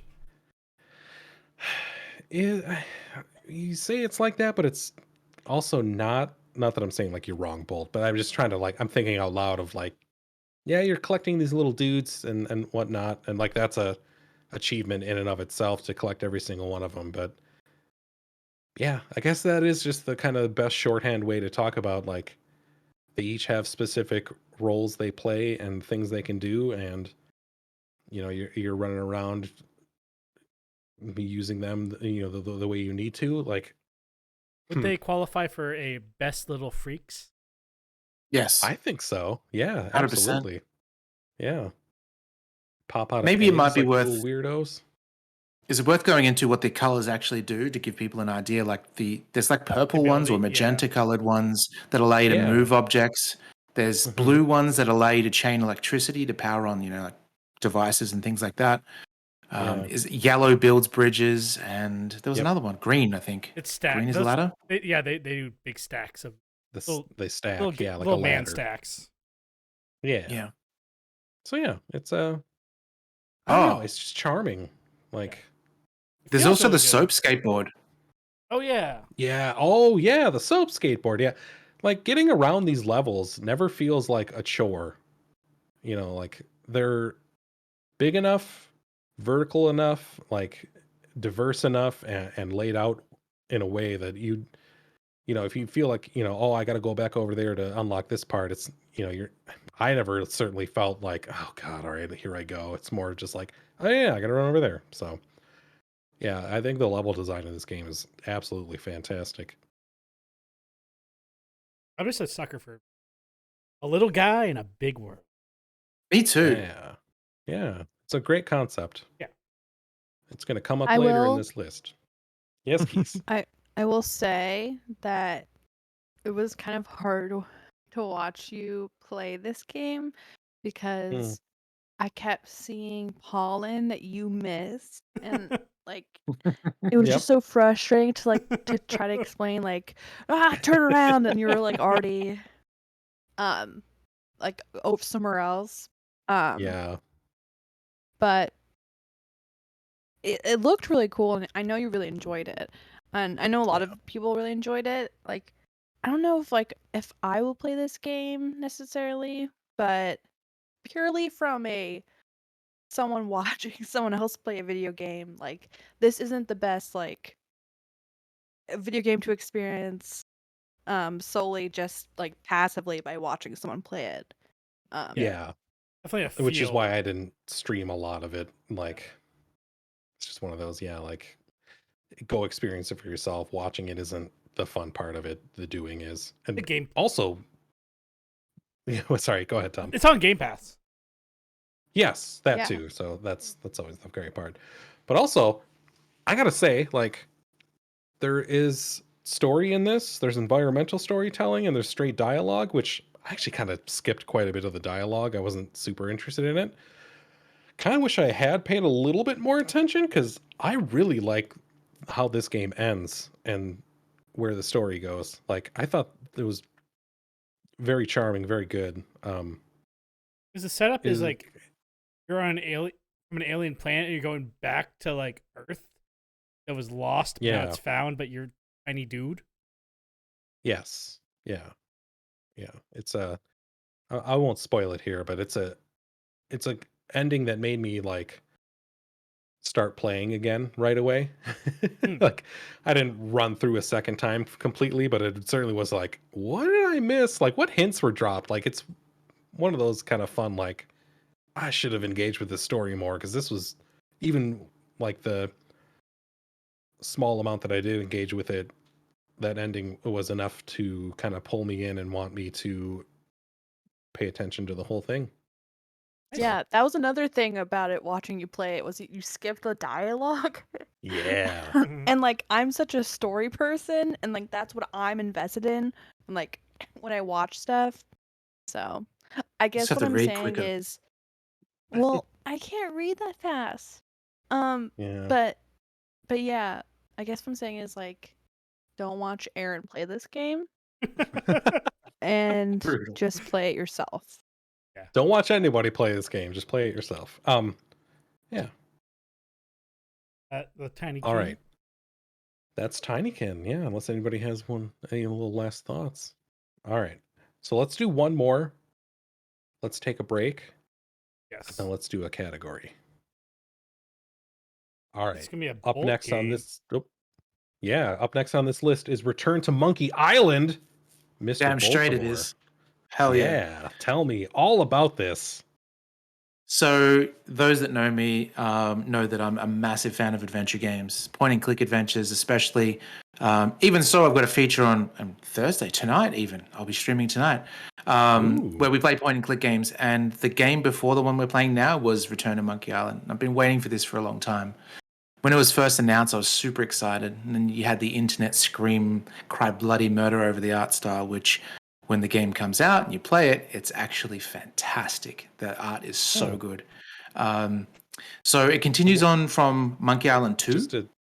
Just to cut you off a little, for the folks listening, I'll say at first glance, this art style is reminiscent of that like bland corporate animation of like, here's a diverse set of people, like, that's not offensive You're about to watch anybody. a like HR video on like unconscious biases, and they do a Yeah, little animation and for it. But It's not. It's much better than that. But if you're a bit of an ass on the internet and want to make fun of something, you could certainly pull that thread and start kind of going down it. But Boy, yeah. did they. Sorry. Yeah. Sorry, Bo. No, Keep that's going. fine. So it's directly after Monkey Island 2. So it's really good because Monkey Island 1 and Monkey Island 2 were sort of like the Ron Gilbert era Monkey Island games before they sort of branched off into like 3D style. Or there was other 2D ones, but it wasn't the same devs in a way. The way that they've done this game is pretty fantastic. It starts off with like a photo album, and that's how you learn the previously on Monkey Island kind of thing. Mhm. And it's very interactive. You cycle through the pages and you click on, say, photos or little things that are attached to the album, and it'll actually give you the breakdown of what happened in all the Monkey Island games, not just the first two. So really cool the way that's done. Going back to the visual style for... Go on. Do you think it could be someone's first Monkey Island game? Yeah, absolutely. If you're like Geese Beat that was born like 3 days ago, Yeah. then I was just about this- to say like I've heard tales of Monkey Island, but like never ever played it. I think one of the Monkey Islands I like tried to play because it was on like the Internet Archive on DOSBox. And then I got like 5 minutes in and then I quit. But like I think like this would for sure be a lot of people's like first time engaging with the Monkey Island IP. Yeah, totally. And I think they do a really good way to catch people up if they haven't played it, to the point where it might give them interest to go back and actually play those games. One thing the graphics does that is so good though is, I'm sure a bunch of you have seen Ren and Stimpy before and how great that cartoon is, where they want to emphasize something, so they zoom in, and when they zoom in on something, it's super gross and drawn like absolutely disgusting. This game does it as well, and it does it very well. So there will be a moment where it may just zoom in and you'll see band-aids and hairs and all the gross shit. But For you geese, this would be more reminiscent of SpongeBob SquarePants, which yeah, ripped that style from Just about to say, yeah. exactly. from Ren and Stimpy. Yep. You know what they this oh sorry, I was just gonna say that like just like at first glance, like the art style kind of like reminds me of Broken Age. Oh A yeah, little bit. yeah. yeah, Um which is a game I super loved. But yeah, I think like literally what Bolt said, because this game like came out and because like Bolt played it, I did go back to that Internet Archive of Monkey Island to play it, and I didn't succeed at it, but yeah, I think it definitely does a good job at like introducing the IP and kind of like garnering that interest in it overall. But yeah, sorry, Bolt, continue. Yeah, totally. No, it's really cool as well because if you have played the previous games, it's very similar to Yakuza in this kind of way as well. That if you have played a previous game, you know the map already. So going into this, I've played the previous game, so I know how to walk around Melee Island and Monkey Island. Also, it's just really rad the way. So you are actually returning to Monkey Island.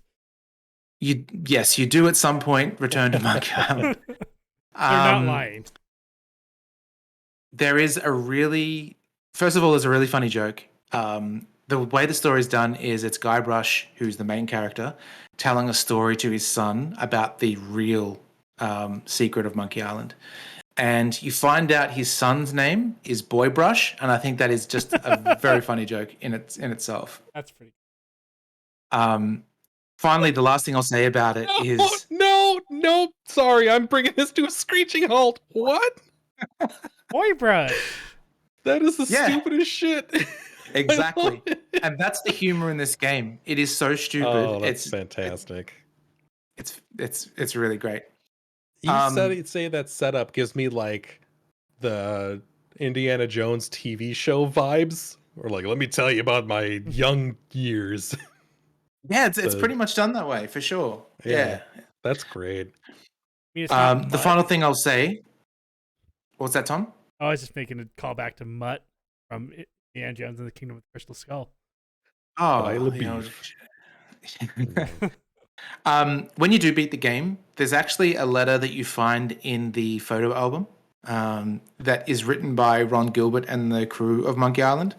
And it's kind of really touching because they talk about how they've grown older as this game has grown older. And so they've made Guybrush into sort of a facsimile of themselves, and that goes through these motions of passing down stories to the son and all that. It's really, really well done. But yeah, really great game. Nice. Aaron, do you know why his name is Guybrush? I don't know that story. So basically, like in the paint software they used back in the day to create the sprite, when they were initially roughing out the character, someone named the file Guy, and the extension was Brush, so it was just Guy.brush. Oh, that's and they eventually just went with that. Wow. That is perfect. I love, Arcana like that. Arcane bits of trivia about development and production. What a fantastic Guy.brush. All right, that's Return to Monkey Island in the Island of Monkeys series of the Adventures of Guybrush. Sure. Sick. It's about right. Yep. Thanks, Tom. All right. Let's take a break. Let's gather ourselves, and let's a couple of categories. 9 of 17, I believe. Do. Yeah. A little over halfway. Nice. A little over halfway. All right, folks. We're going to take a break, and we're going to be right back. Team. And...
And we're back from break Yay. here on Response Message with friends Bolt, Geese, and Idle Songs. Hello, friends.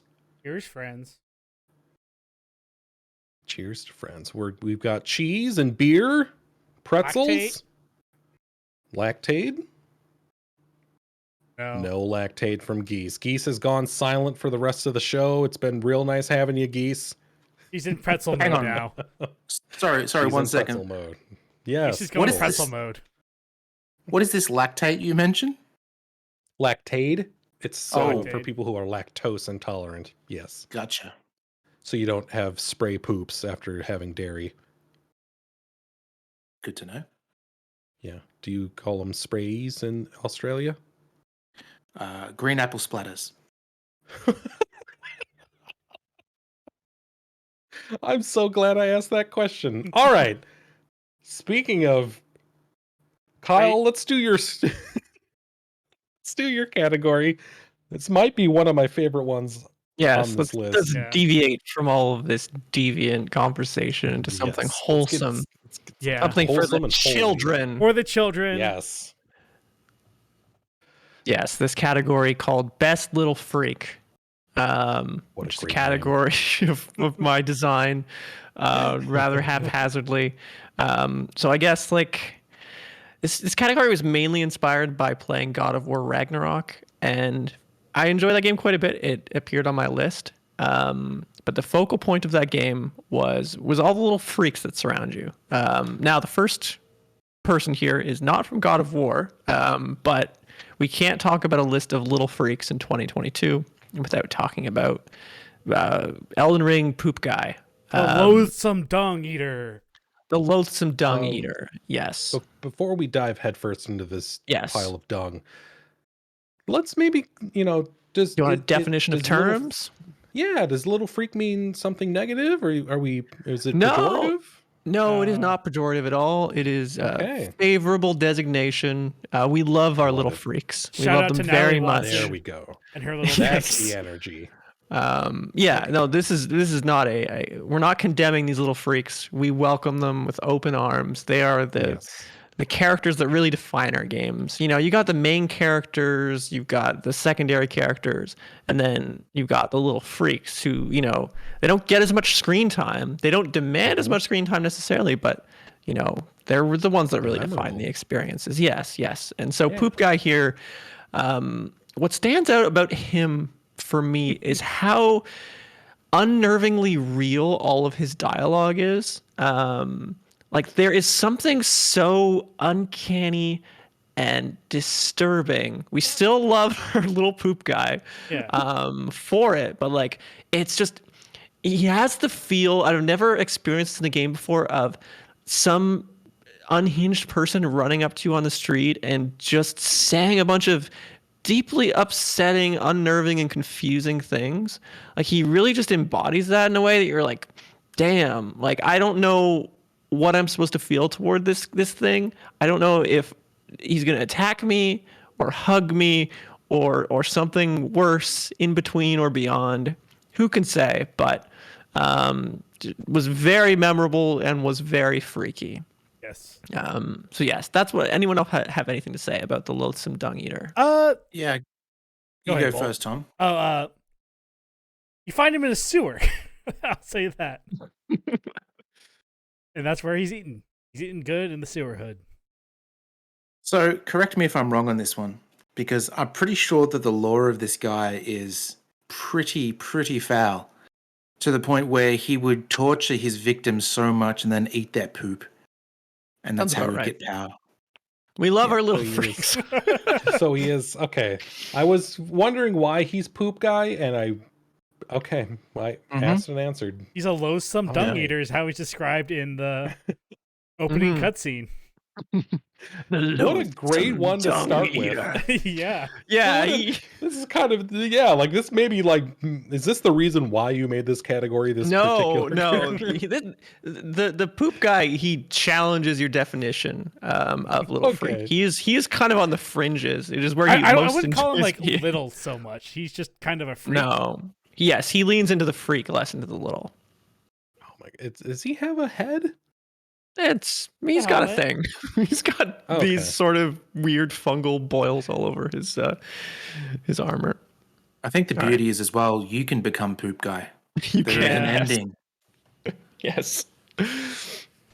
Oh. All right, who's our next little freak?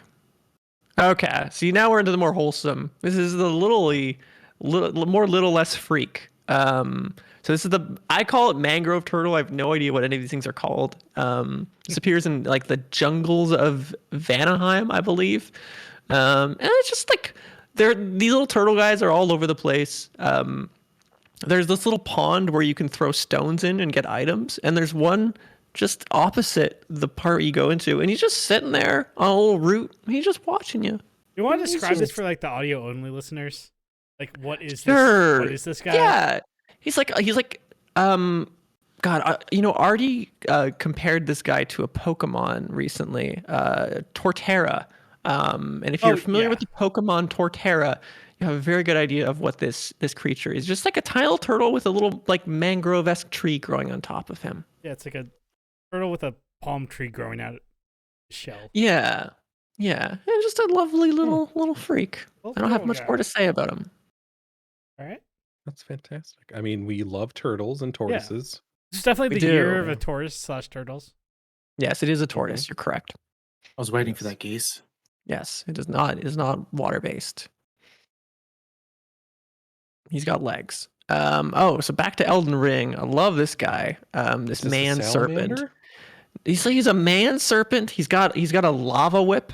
And my favorite thing about this guy, he's like one of the companions that you can kind of like put Summon. into you can summon to fight for you.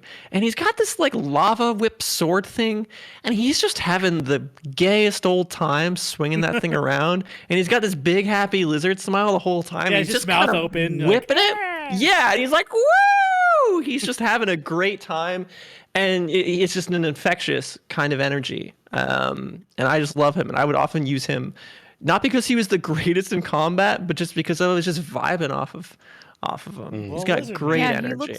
He looks like a skink, Yes, which yes. I think is what an Australian blue tongue is. Skinks are smaller. Blue tongue lizards are kind of big. They're like the size of a hot dog. Oh wow. Oh wow! Yeah, but they look like Oh, that yeah. for sure. Yeah, I'm the looking lizard. at an image of a skink, and yeah, reminiscent. Yep, the lizards in Elden Ring are they're skink based, both based skink like. Can we put that on the box? Quote: The lizard. The lizards in Elden Ring are skink based idle songs. I love it.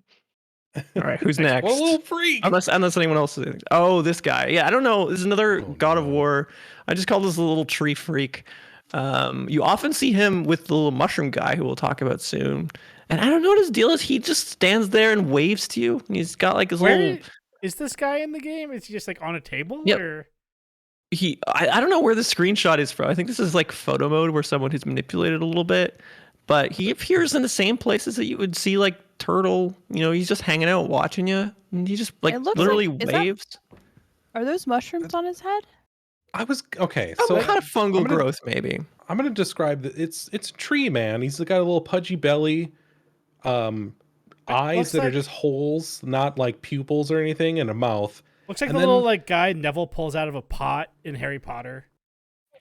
A mandrake or something, is it? Yeah. Yeah. Mhm. Yeah, Okay. yeah. He's like a root kind of. Yeah, Yeah. He's cool. yeah. I don't know what he is, but I love him. It almost Nor- looks like he has like kind of like decayed like bird nest mushrooms on his head a little bit. I was Yeah. gonna what say those look anemones. They look Yeah. like sea Yeah. anemones. Yeah. Like sea So- anemone crown like, on his like root body. Yeah. Yeah, What a little freak. I think we got one more. Oh, really? Oh, yes, of course.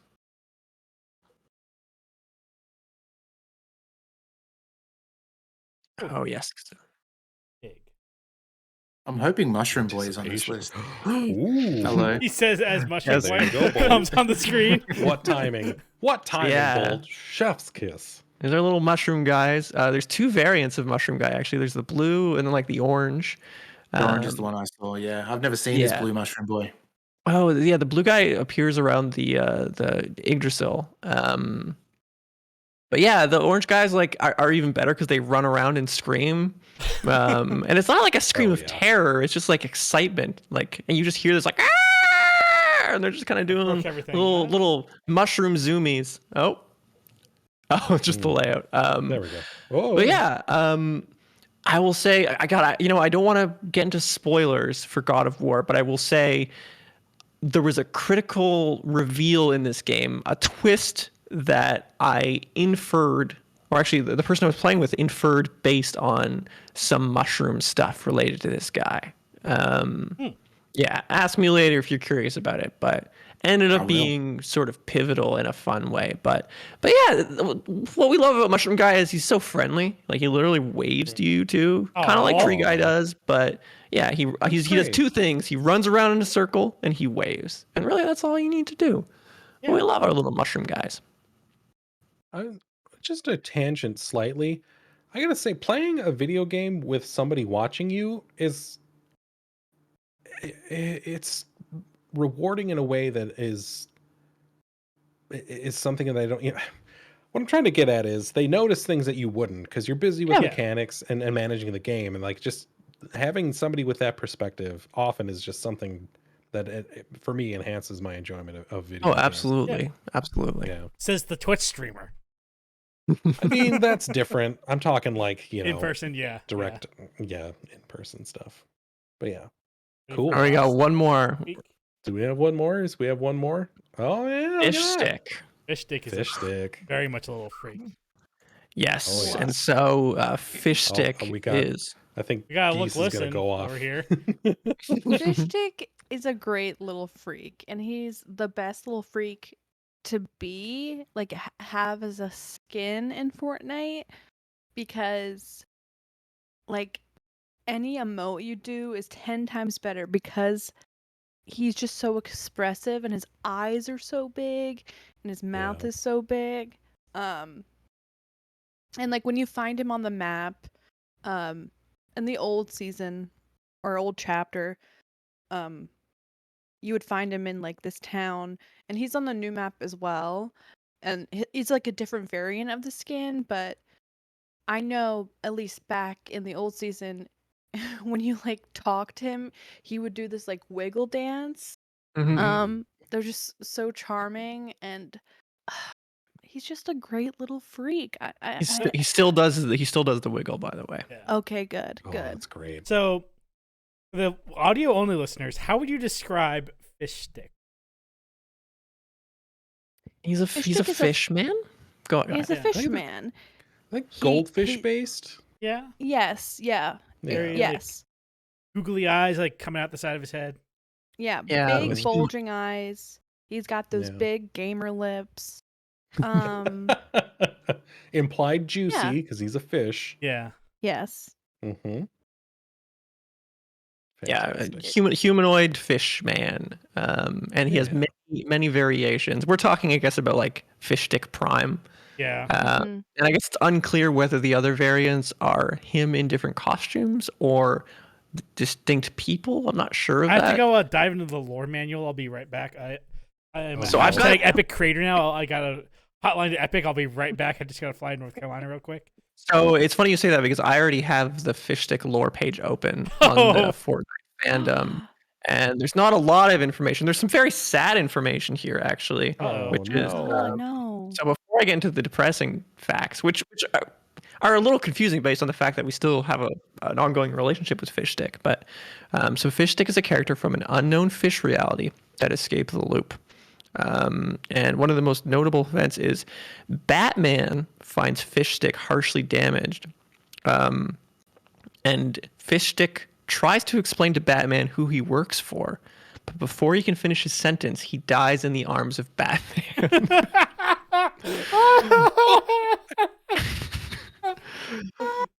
I mean, if there's anybody's arms I want to die in, Batman's up there on that list. Yeah.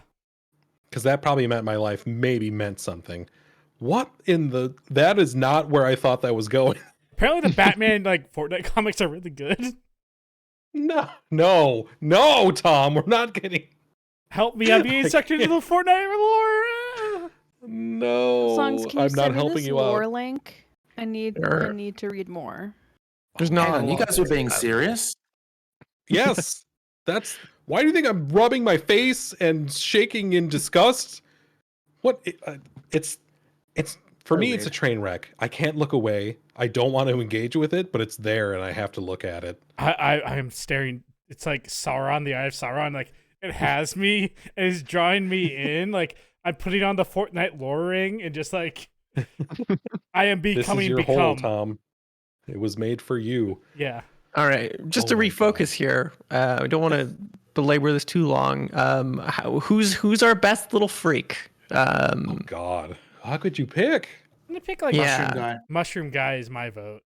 Okay, I like Mushroom Guy too. I had a great time with Mushroom, and like I said, ended up being pivotal to the plot for me. So I'm happy to hop on that mushroom train. I like that he waves. I like that a lot. Does I think does that's does- a big. Yeah, It's a big little freak. The Yes. kindness. That's big Mhm. little Yeah. freak energy. So I can Little really get behind it. Little He's Freak also is very a little. a little tangential to like himbo energy. Like if they have that, they're even a better little freak. Like it Yeah. doesn't have to Right. be 1-to-1, but like Right. je ne sais I feel like a quoi himbo of would have like a himbo. little freak as like a sidekick. Yes. you Himbos go, himbos yeah. get along with all the little freaks. Like all the little freaks come to Yes. the himbo's yard. That's what I'm saying. Like R2D2, little freak. Anakin Skywalker in Right. Clone Wars is himbo time. Right. Okay. Well, congratulations to little freaked out mushroom dude. Freakiest of them all. All right, let's talk about video games again. Where are we at? Ooh, up next, we're talking about Grounded. I think you should take this one, Aaron. Should I take this one? Did I Oh, this play is- this one the most? This is an Aaron game. This is a me game. I've described this before and I forgot my intelligent little quip about it. I think it was Honey I Shrunk the Kids Minecraft. Yeah. Yeah, that about sums it up. All right, so we're going to move on to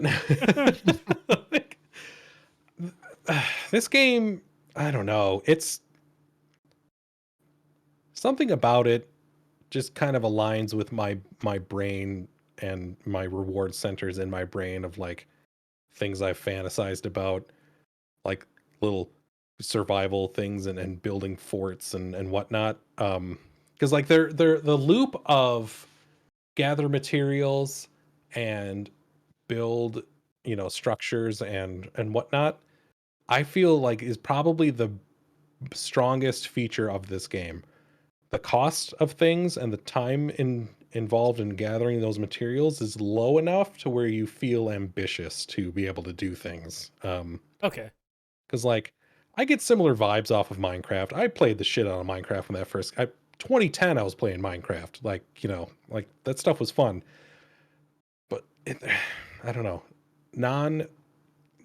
There's that reward with it being difficult. But like this hits that sweet spot for me of like it actually is engaging and pulling me in. The story, not bad. I mean, not the best thing ever, but I find myself more playing side quests and gathering things and just happening upon story more than really chasing things down that are story related. The bugs in this game are great. They make awesome noises. There are spiders all over and they're scary as hell, which thankfully you can change them into just like orbs if you don't want to see spiders. Yeah, It's the very nice. like one time I played this game was I joined your guys' group because it's like a 4-player only world, and there's just a spider like besieging our base. Like I'd actually drawn like a hard spider to the base. Yeah, that's right. I forgot about that. That was hilarious. Yeah. Yeah, so we're just like Kept trying to hiding. go to bed. It wouldn't go away. He's like Maybe we clipping just through the sleep, it'll go walls. away. Yeah, that was very funny. And Playing this both game, you and I were playing a little. Yeah, go ahead. yeah, you get to experience what it's like to live in Australia with all the spiders that size, romping around. They've done a really good job of making the spiders terrifying, and I know that Mhm. people have phobias and things, but if you do try Mhm. this, I recommend you don't do the orb spider, not the changing the spiders into the orbs setting, because I think it Just give it needs a to be try, scary. right? Yeah, Yeah. yeah, that's the And yeah. there are levels to it, right? Like it's a slider, or like there are steps into making it less scary. So yeah. But yeah, like Bolt, when you and I were playing together, like I don't know, something like clicked in my brain of like, how do we get up to that thing? And I'm like, I forgot about let's just build a tower. Like I forgot about Yep. oh yeah, we build things in this game. Like, cause there's so many other things to do, and you're kind of thinking other ways, and it's like, oh yeah, I'll just build vertically. I'll build a tower, and so Yeah, I it really kind of also enjoyed. reminds me. Oh, go on.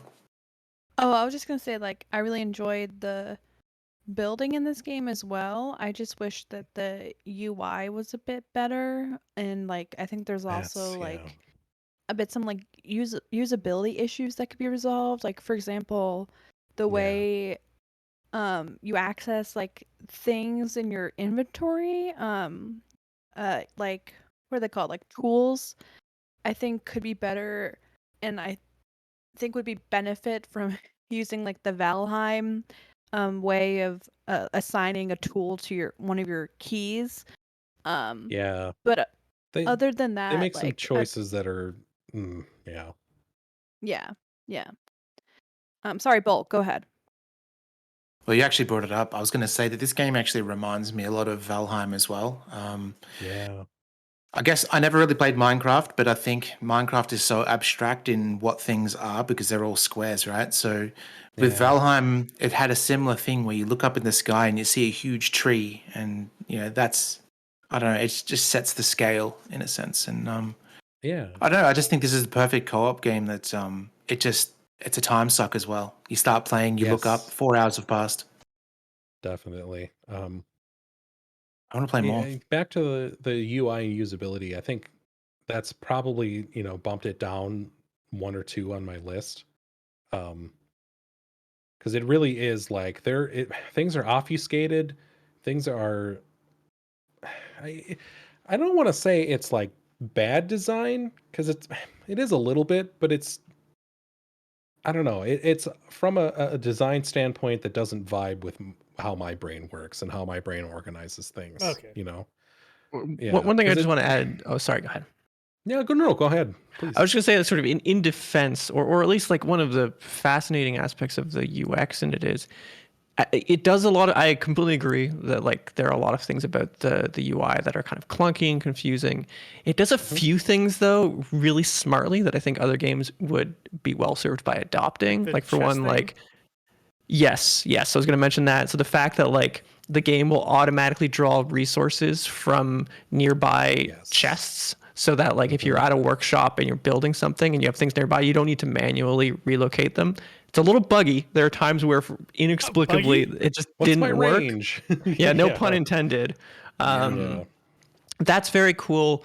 I love the ability to scaffold things before you actually build them, and the way that like it Yes. actually like you incrementally see things get built. So like as you add resources, you Yep. see the partial form of it in a way that kind of like Mhm. physically makes sense. That stuff is Yeah. very, very cool. Yeah. And you can just Yeah, blueprint things out, yeah, I love that. if you need to. Yeah.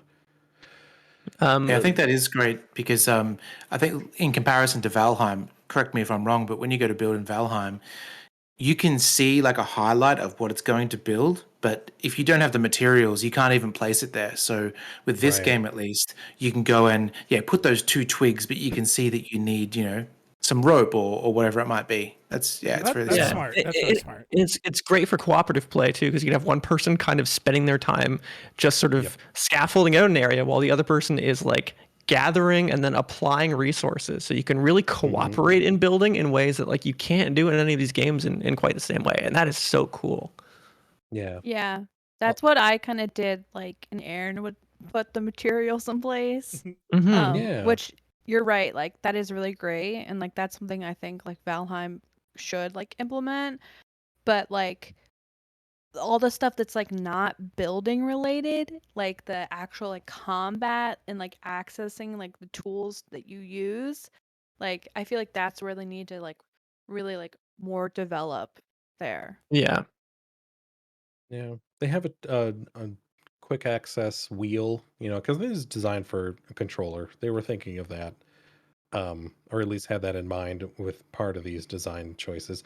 That's kind of the weird part of it is like there's parts of it where it doesn't make any sense to use a controller with this like UI and inventory system, and parts where it completely does. It's kind of a strange middle ground they struck with this of rather than having 1 through 9 to be your quick keys to assign something, it's a wheel that you hold up, like the trigger or up left D-pad and then select from the wheel. I wonder, yeah, if they just kind of tried to generalize too much or do too much with this UI and maybe should have kind of focused on one and then I don't know, adapted to the other. But I will say with the combat geese, the combat you experienced was with very early base level things. As you get more powerful and branch out, it gets better. The systems aren't super obvious, but like scanning bugs will let you know weaknesses, and you got to dive in for yourself. And it's not super apparent, but there's things there Well, that are pretty interesting. like that's the thing. Like we learned that, and like we learned that like certain bugs, for example, are prone to like stabbing damage or whatever. But if I Yeah. can't quickly like switch to that tool from like my Yeah. hammer, for example, like that's not a fun time. That's very So much like it feels like you really need to like prep for the area you're going to be in, and yeah. with the limited inventory you've got, it's kind of feels limiting. But yeah, I mean, overall, tons of fun to be had in this game. Like, Totally. Yeah. The No. building is definitely my favorite part of it. definitely, yeah. Definitely something I want to like check out more because I only played that like one session with you guys. Mm-hmm. For sure. Yeah. Like, Yep. could this be played solo? Do you think, or is it mainly? I've been playing solo. It's Yeah. definitely possible solo, and like, you can branch off a save from a group thing if you okay. wanted to. Yeah. But, also just stay in the group thing and keep building stuff if nobody else is around. Like, I'm going to build out some bases, or I'm going to make a little like forward operating base in this area that's like heavy with spiders. So maybe I'll, build a wall enclosure and put some Yeah. like spiky thorns to keep spiders out, So. Yeah, because Yeah. I'd probably be the guy like exploring, like going like, oh no, I'm gonna die because I've taken too many hits. And if anyone's watched me Yeah. play games on the channel before, you know how I play Yeah. games. And they basically have like built-in dedicated servers too. Like so you can declare a save file basically to be an open world, and then you can invite people to it, and then they Mhm. can start an instance of that, and only one of the people that's invited at a time can basically like make it active, Be and then if host, anyone yeah. else will join. So like that stuff is so clever, and like I That's- wish it was more than Yeah. 4 players, but what they do Yeah. have makes it relatively easy to kind of like hot swap people. That's one thing that definitely should praise this game for is the multiplayer is pretty damn smooth. Like Mhm. it's intuitive. That part they got kind of right and intuitive. So yeah. It's odd that this is Obsidian's least buggiest game, and it's all about bugs. Well, it's Obsidian's first early access Oh! game, if that's anything. Good job. They had Owen. time to like polish it, Yeah. like 2 years in early I'm access glad or so. Something like that. Yeah, I'm glad I never engaged with it in early access and just kind of found it here. Mm-hmm. That's my favorite way to experience early access games nowadays is touch it for maybe like a minute and then be like, okay, how does this feel? All right. And then don't touch it till it's done. I could Yep. see fun in here. I'm going to leave this alone for 2 years. Yeah. That's what I did with Hades. Look how Damn. that turned out. Smart. Yeah. Cool. All right. Grounded. Good job, Obsidian.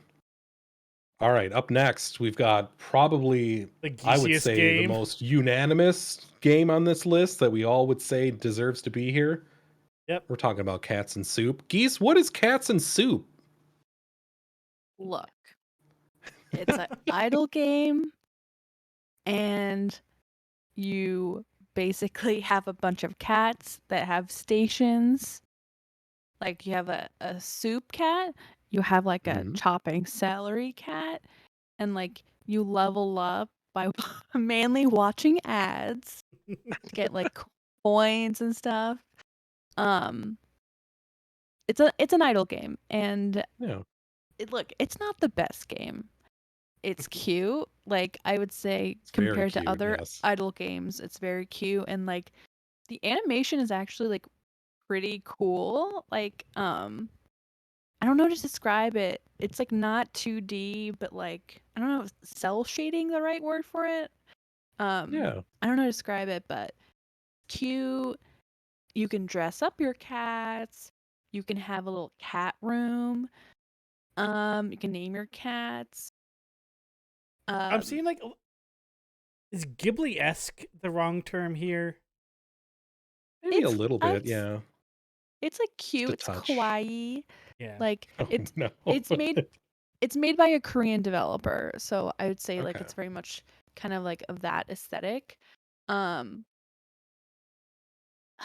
I play it like once every day for like an hour tops. Like maybe Mhm. more if there's an event going on. And so like there is one right now for Christmas where a random snail will appear on the map and you click it and watch an ad to get like event tokens. So like I'm on it more now because I need that snail.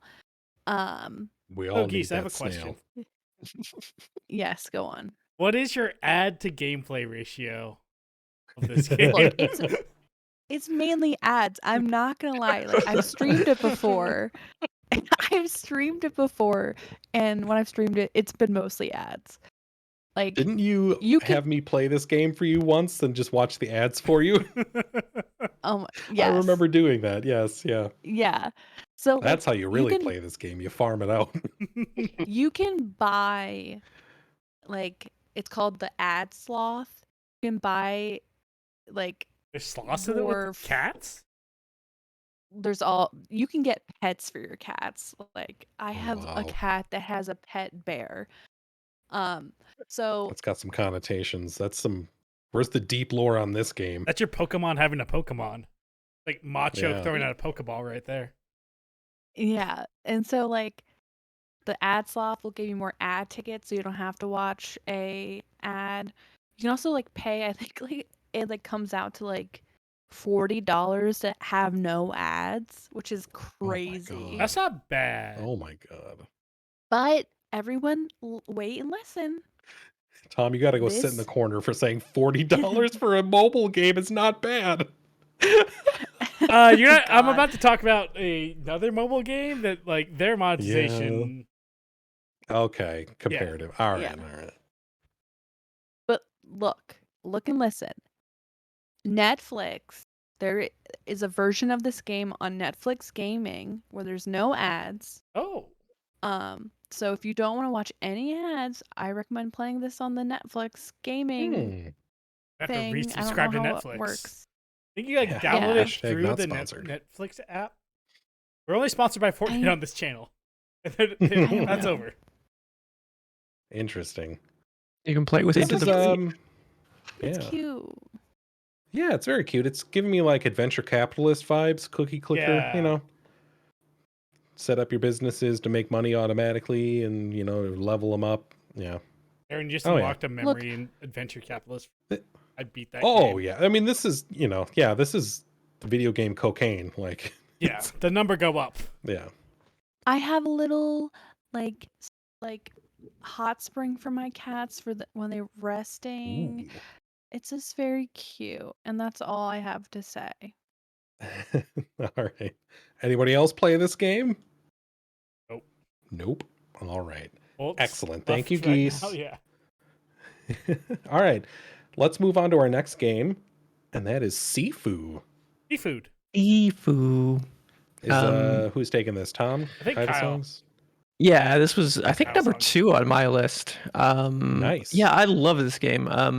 So it is on the surface like an action roguelike beat 'em up game, third person, where you play a character who is basically like you're trying to avenge your father's death or something like Sifu? that. Your yeah, exactly. Your master. The story Oh, that is was your master, yeah, I was gonna say. secondary.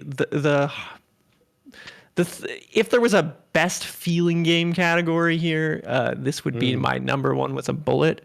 The combat system is so perfectly tuned. It's complex enough to always be engaging, but not so convoluted that you need to do homework to keep all of it in your head. Like kind of like how I tend to find the Devil May Devil May Cry games where you just have like so many sophisticated combos that are impossible to kind of, to actually weave together in a way. Right, And like, so one of the core conceits of the game is whenever you die, you age.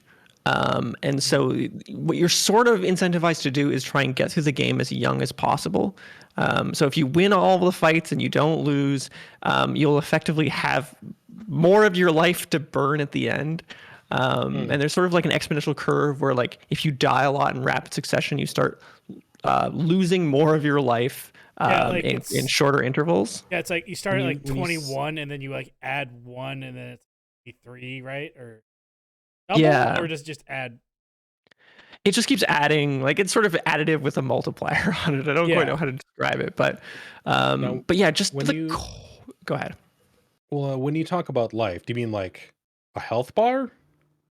So you have a health bar, but like your lives, essentially, like your free mans are represented as your age. So it's like you're 21 and then you die and you're 23 and then you die again and you're 25, and when you get to like 70, you effectively die of old age.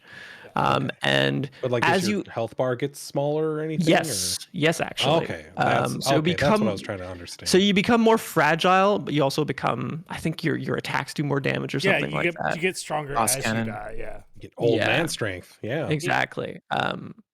And so it's just like it has a very slick, wonderful feeling like parry system. And when you're in these fights, like taking on like 3 guys at a time, like it doesn't feel like the sort of, where you're getting in a fight in like in action movies or in some games where it's like people are lining up, or it just feels like, you're getting impossibly attacked from multiple angles. Like it actually encourages you to kind of weave in and out of like changing your focus on like who you're kind of punching at any given time, and it just ends up being one of those games where like when you get into a good rhythm and groove and you're watching yourself play, you just feel so badass, and you're just like, look how cool I am, oh my god. It's similar to like a Sekiro when you're like just destroying a boss.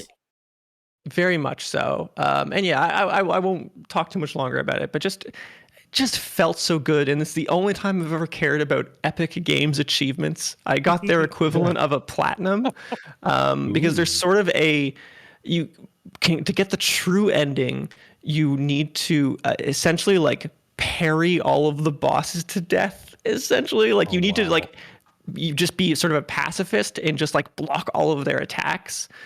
So you really need to like learn how they telegraph their moves and be able to react and block. And it was like a really cool extra challenge. The way it kind of weaves that in. Yeah. Sifu, check it out. It's coming to other platforms and Steam at the beginning of next year. You're wagging your finger. I'm watching footage of this, and this will tie into later in the show, but this art style and look kind of reminds me of Clone Wars a little bit. Oh, sure. I can see that. Yeah, just a little. Sorry, Bolt, I think you were going to say something?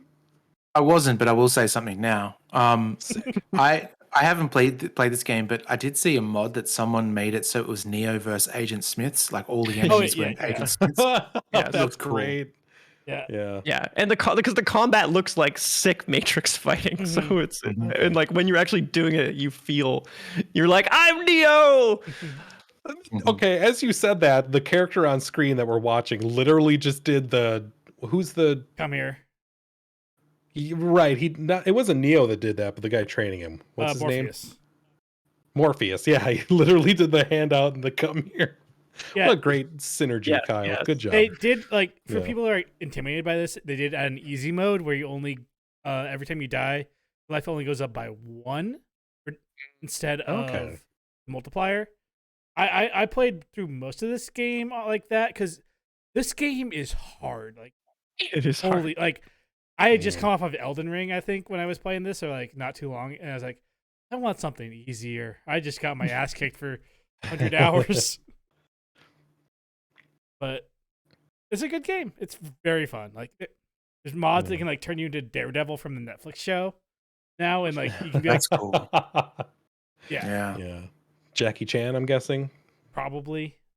It's kind of what mods, the I wish the John Wick game was a little bit more like this rather than the what they went with. Yeah. Mhm.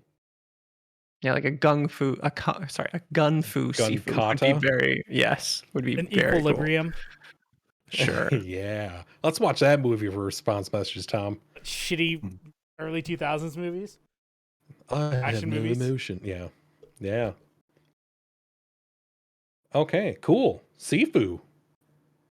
All right. I asked if this was a Tom game, and I think it is. I think we're talking about Marvel Snap next. Oh my god, I love Marvel Snap. Holy shit. So Marvel What is Snap, Marvel Snap, Tom? It is a mobile card game where you play cards based on Marvel #MTM characters. So in this game, there are 3 lanes you can play in your cards, and you can play up to 4 cards in a lane. And each lane will have a different ability on it. So, like, one will randomly say, like, hey, the person with the least power wins here.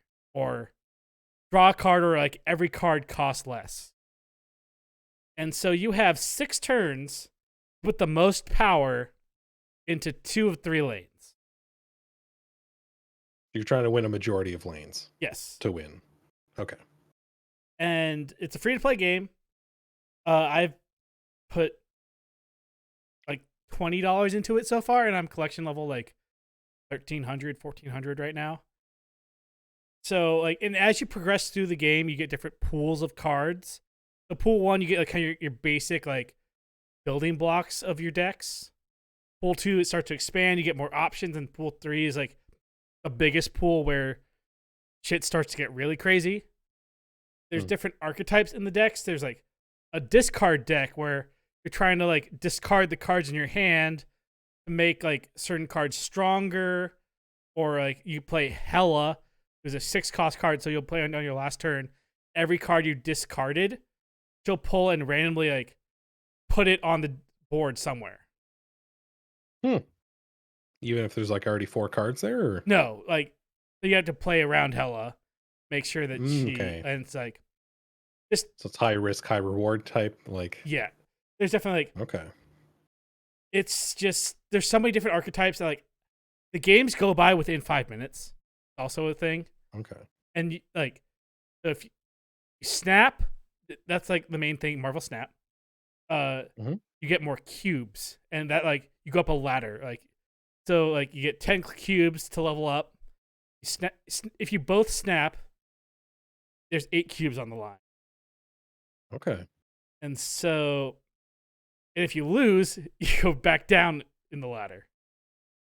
So you're just trying to go up in the ladder. Tom, is this a MOBA? Maybe? I don't know what a MOBA is. It's got 3 lanes. Got 3 lanes. It's got some trappings. It's got some MOBA trappings. Like, Yeah, it's very fun. I like also like the Marvel characters, and like some of the best cards are like more obscure Marvel characters. So I'm like, oh shit, I give a shit about Wave now. I don't know who Wave is, but Wave is a really good card. So Cool idea to do it that way. yes, like there's very It's like when you yeah. Go ahead. No, Bolt, go ahead. Go ahead. just kind of reminds me of like how Guitar Hero got people into music that they'd never heard before by sort of advertising that. Yeah, and I'm kind of a Marvel mark in a way. Like, you noticed I had Midnight Suns on my list as well, but it's got me back into like the Marvel comic side. Like, I'm kind of done with the MCU. I'm over that, and but this has got me back into comics a little. I started reading more of those. I haven't read in like 6 years, but Marvel Snap is just a fun, like little trite thing, and just not trite in a way, but like the games kind of feel trite. I was gonna say, it doesn't seem trite. It seems pretty damn deep and like Yeah, mechanic. It's like, yeah. Like I'm following like 3 different Marvel Snap YouTubers for deck guides now. And it's Oh like, no, Tom, it's got you. I am like down the rabbit hole in a way that I haven't been in a mobile game ever. Like I like touched Hearthstone, but I didn't really like get this deep into it. There's also like decks are only 12 cards, so it's really easy to build Okay. a deck. So it's like, and you have 6 turns, and you draw like half of these cards probably. So you draw like Hmm. 3/4 of these cards. Yeah. Start with 3 in your hand in 6 turns. There's like different ways. Like this card, Darkhawk, just came out. He's a 4-cost, 1 energy card. That's +2 for every card in your opponent's deck. And so you find like these synergies where there's this card, Korg, who puts a rock in your opponent's deck. So that gives him another +2. And Black Widow, well, you play her, it gives your opponent a card who, like, unless they play it, they can't draw a card. So you're like finding these strategies to like synergize. It's just really fun. I've heard that there's been some recent changes that have really soured people on the game. One of them, like, apparently, like, new, I don't know, maps or worlds that kind of like take the like strategy aspect of the decks, where like they just like uh automatically play cards. Like I think like Ego the Planet, I think I heard someone talk about. Yeah, that is literally Um, the rarest location. That's like a 0.1% chance of getting that location. oh wow. And so like there's like a Um, whole bunch of locations. There was like Cool. every time they do a new location, like a hot location, 48 hours. So everyone's kind of playing around it. So like right now it's Vormir, and the first card you play on that location gets destroyed. Everyone's playing destroy decks now with cards who want to get destroyed. Like the 48 hours is kind of like, but I'm still having like a new Cool. location. I've also heard that they kind of changed or like really like emphasized the monetization now. Is that true? I haven't felt it that much. Like I said, I've only bought the battle pass. Like one shitty thing is like the battle pass only lasts a month. So so it's like $10 a month, but thanks to the Google survey ads like app, I'm just using that to like I only pay like $7 for a battle pass. And like I'm playing this I Sick. played this game for like 30 to 50 hours right now. My phone is not tracking it. But Wow. so I can definitely I feel like I've put in that $10 a month. Like in value, I'm getting that back. Like you also Sure. get the gold and the credits and everything. Yeah, So I installed this Thomas. game, Ooh. and this was 3 weeks ago or something like that. Mhm. And I was enjoying it for sure. And it is a very well made game, but I'd get anxiety every time I would go to start a game. I'm like, I don't want to lose. I don't want to lose.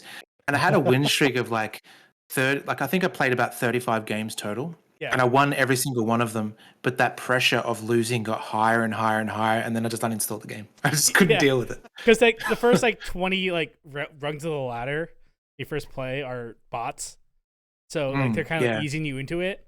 So you were still in like the bot matches trying to get your feel for it. Yep. I'm definitely like I've had those streaks where I hate this game. It's the worst game in the world. I'm not winning at all. Everyone's better than me. But then you have like that like you play 5e chess with your opponent where you're like, I'm gonna play this card because I know you have this in your deck. You're gonna move everything to the right, so I'm gonna play Shang-Chi. He's gonna destroy your vulture, who's too big. He's too big of too much power because Shang-Chi like goes in and like destroys anything over 9 power. It's like it just feels really good when you can like call that shot. And Hell yeah. fun to play against your opponent and like trying to know what kind of decks they have. Like game knowledge is definitely a big factor playing this game. You're describing a MOBA. Oh. It has so many trappings of MOBA. Oh no. The high highs, the low lows, the streaks of cold and hot. But it's like but also- one-on-one. Yeah. That didn't come through on Discord, but I'm sure it came through on the podcast. Oh yeah, it did. That's great though. That's so good. Yeah. I've played this too. It's fun. I can see why it's good. I'm right on the precipice of getting like specialty decks. Mm-hmm. So I don't know. We'll see if I keep playing it. It's still installed on my phone. So I don't know. It's just kind of sitting there looking at me.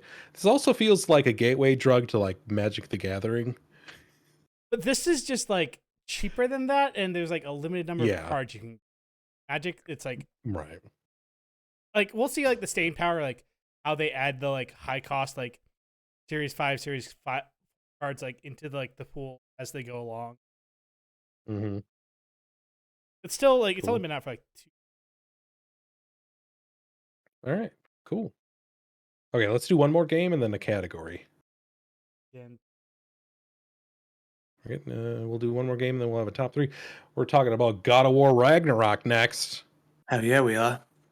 Mr. Bold, would you like to talk about God of War Ragnarok? Sure. It's the sequel thank you. to God of War 2018. And look, my opinion may differ to some people out there, but I think it's a better game than the first one. I like the story a lot better as well. But I'm also a sucker for like gods and things like that. So there were a lot more gods in this game than the first one. So having all those like putting faces to the names is my jam totally. Can you It plays way better. Yeah. Maybe like spoiler warning for everybody, but like, can you give me like a couple sentence like outline of the plot of this or kind of what we're doing Yeah. here in this one? Sure. just the setup because yeah. I'm still like making my way. Okay. So Yeah. yeah. So, for those that have finished the first game, it ends with Thor rocking up to your house.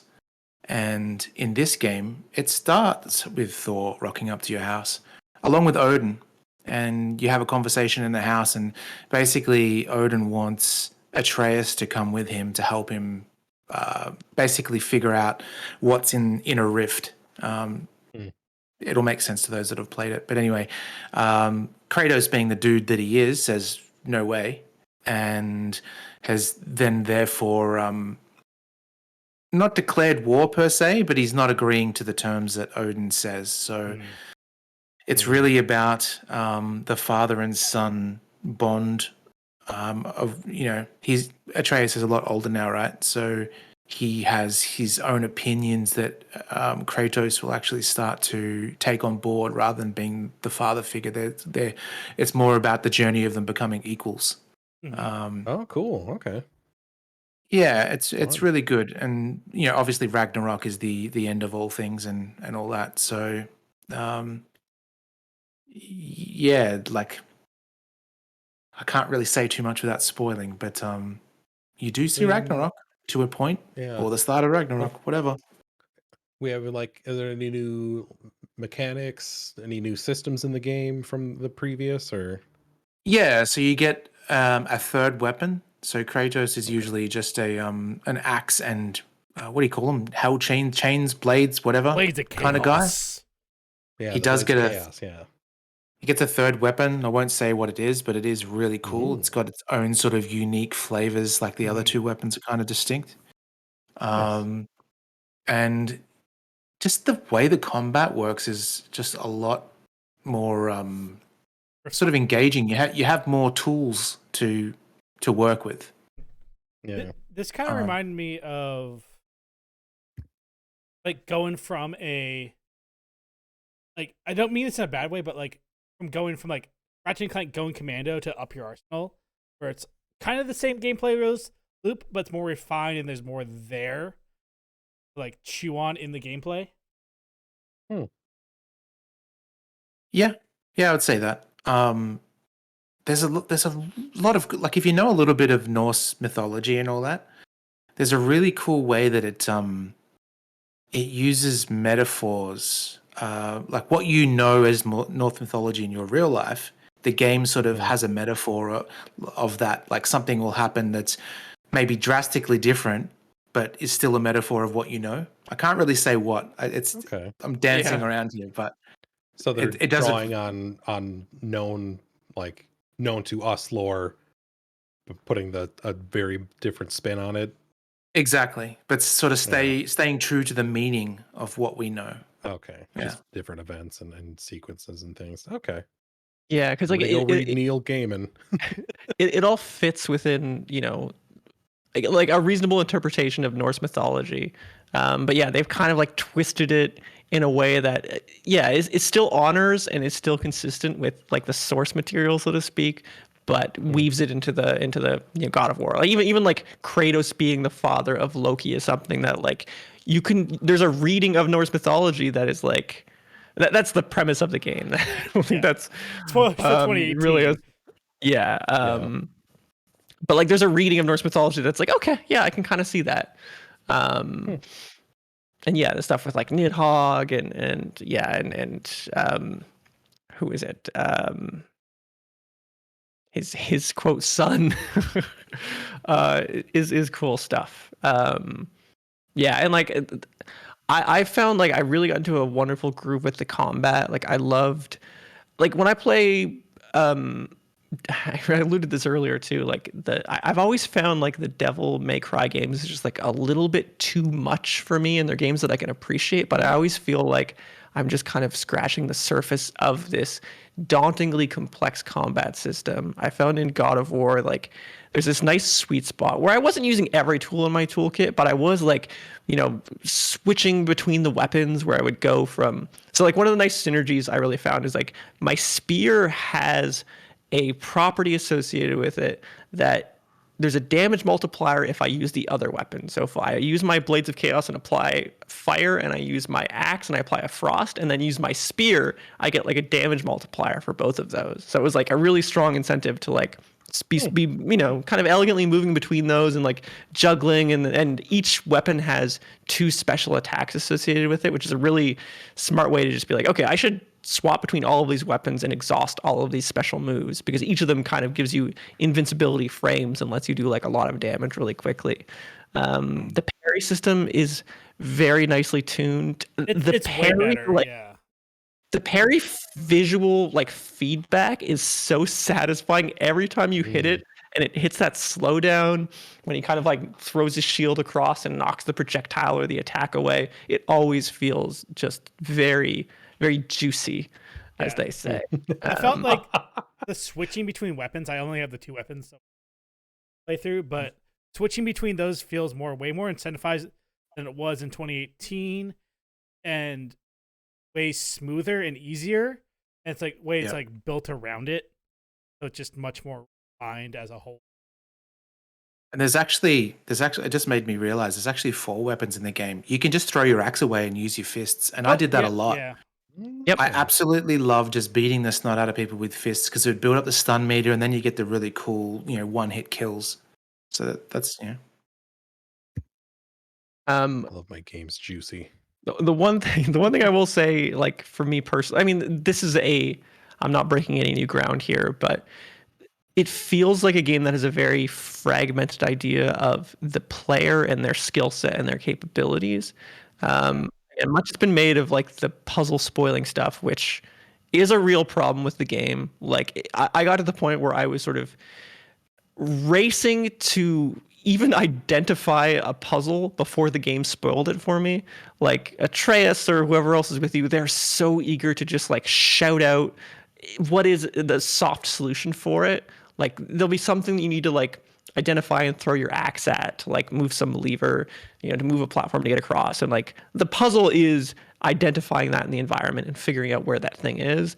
And when you have characters shouting at you these very clear hints, oftentimes before you even have been able to appraise the environment, like literally I would get into an area and there would be a puzzle and I wouldn't even realize there was a puzzle until the character companion shouted out the solution. And I'm like, shut the fuck up. Just let me give me a second.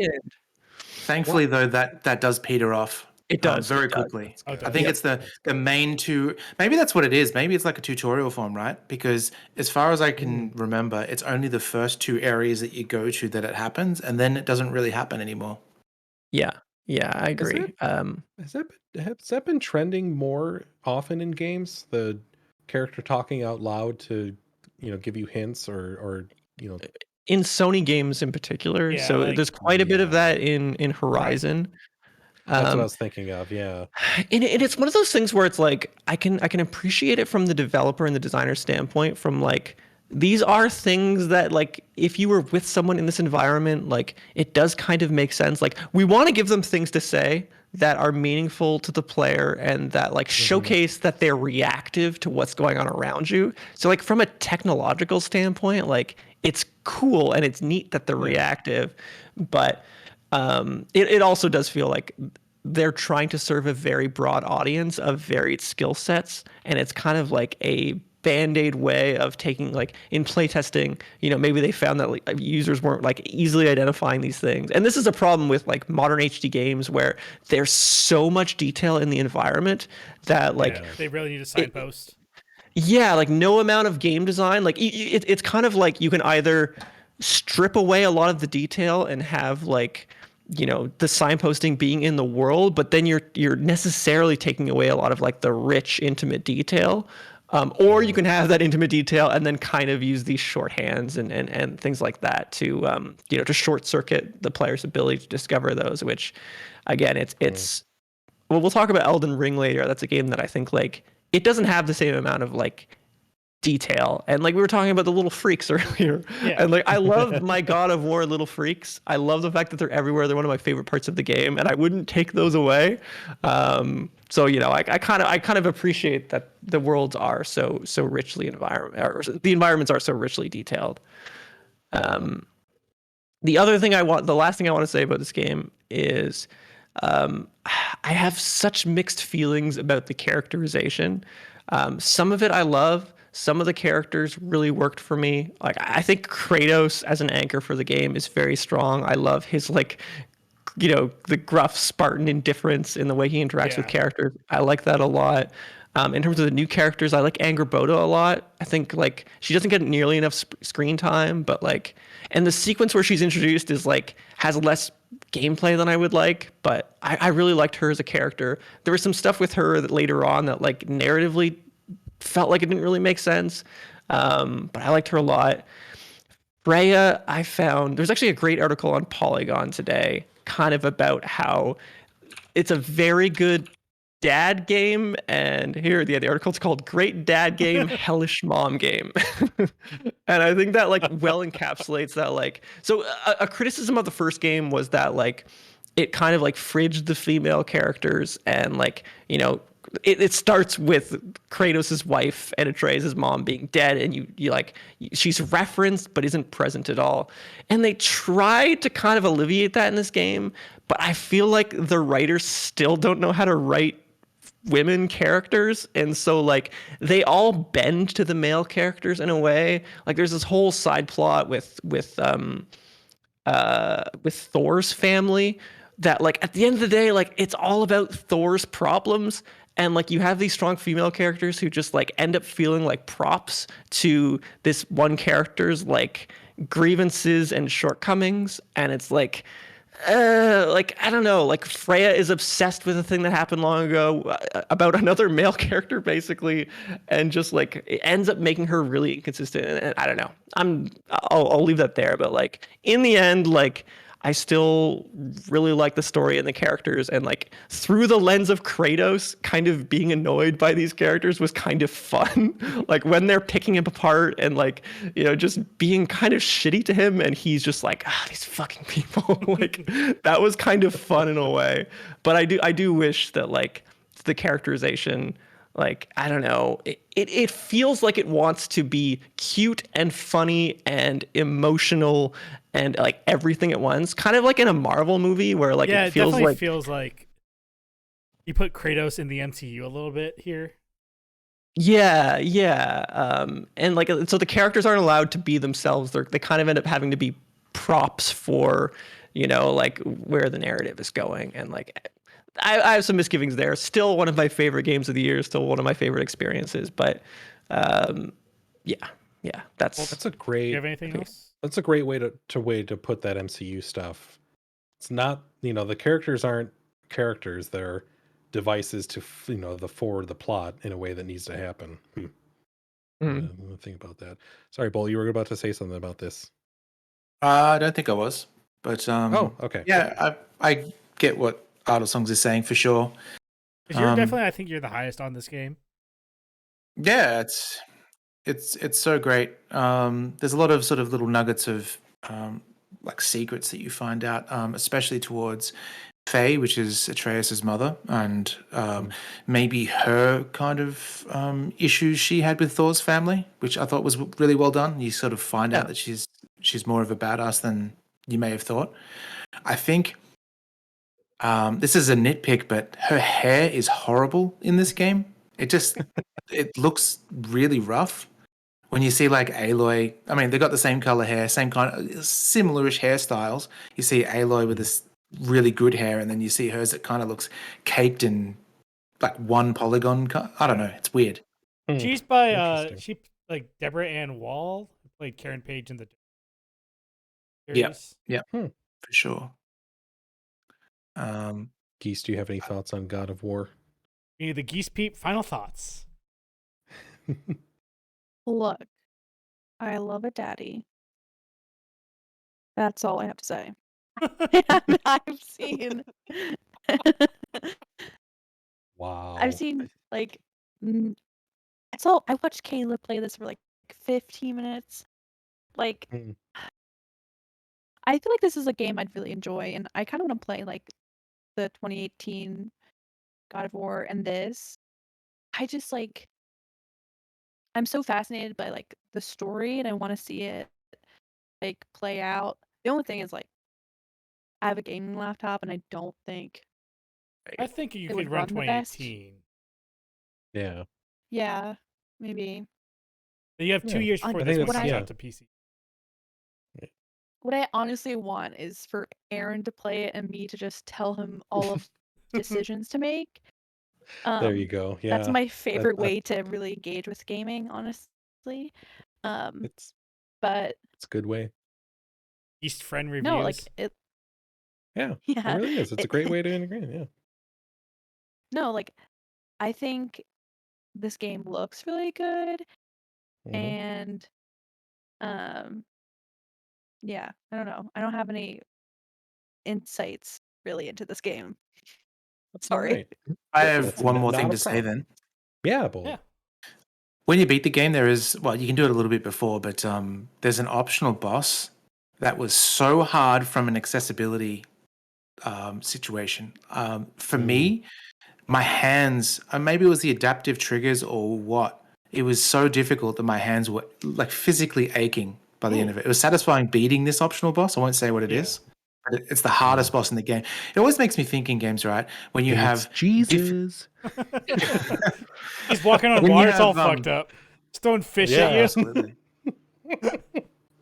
When you have, and Breath of the Wild is guilty of this too, but when you have an enemy in the world that is harder than the end boss, it just Yeah. there's this weird feeling. Like in Breath of the Wild, it was always those Minotaur guys, right? They're like the horsemen, Lynels. harder than Yeah. Ganon. Yeah, harder than Ganon, Yeah. easily harder than Ganon. Mhm. And this is kind of a similar thing where I'm not going to say who the end boss is, but fighting this optional boss was leaps and bounds more difficult. So Yeah. Not to drag this on. Sorry, go ahead. Yeah, go ahead. I was No, I was gonna. probably I'm make gonna the say same point something. as- No, I'm making a different point. So go ahead. Well, it's exactly like from a gameplay, game design standpoint, it totally makes sense, right? Like you want to give a little extra, or like a little something to reach for if you want it. Otherwise, it's just like leave it be. But yeah, the connotations of that within the story and the storytelling is kind of, it's a bit of a sacrifice to put that in. yeah, that's true. The last thing I wanted to just shout out to the production quality of this game. I think it has like the best acting as like in like rendered characters I think I've ever seen. There are moments specifically with like the two characters, Sindri and Kratos, where they communicate so much emotion with their faces. Like there are moments where like Kratos is getting emotional and you just see like him holding back the emotion and you see it like simmering below the surface in his face, and it is so effective. It is like, I'm sure they like mocapped, Christopher Judge's face, and like that's his performance, but they did it so well, and it's like you get like kind of choked up just looking at, like, not even hearing anything being said, just seeing the detail that they've rendered. That with Kratos, and then there's stuff that happens with Sindri, where it's like this anger, this fury in him that is just like, again, wordlessly expressed. It is magnificently done. Cool. All right. God of War, Ragnarok. 3 All games right, left. we got 3 games left, and let's do another category. Bolt, since we're streaming this on Twitch, you brought a fun category in the vein of seeing things on Twitch. Why don't you tell us what your category is? Yeah. Absolutely. Let me scroll up. One moment.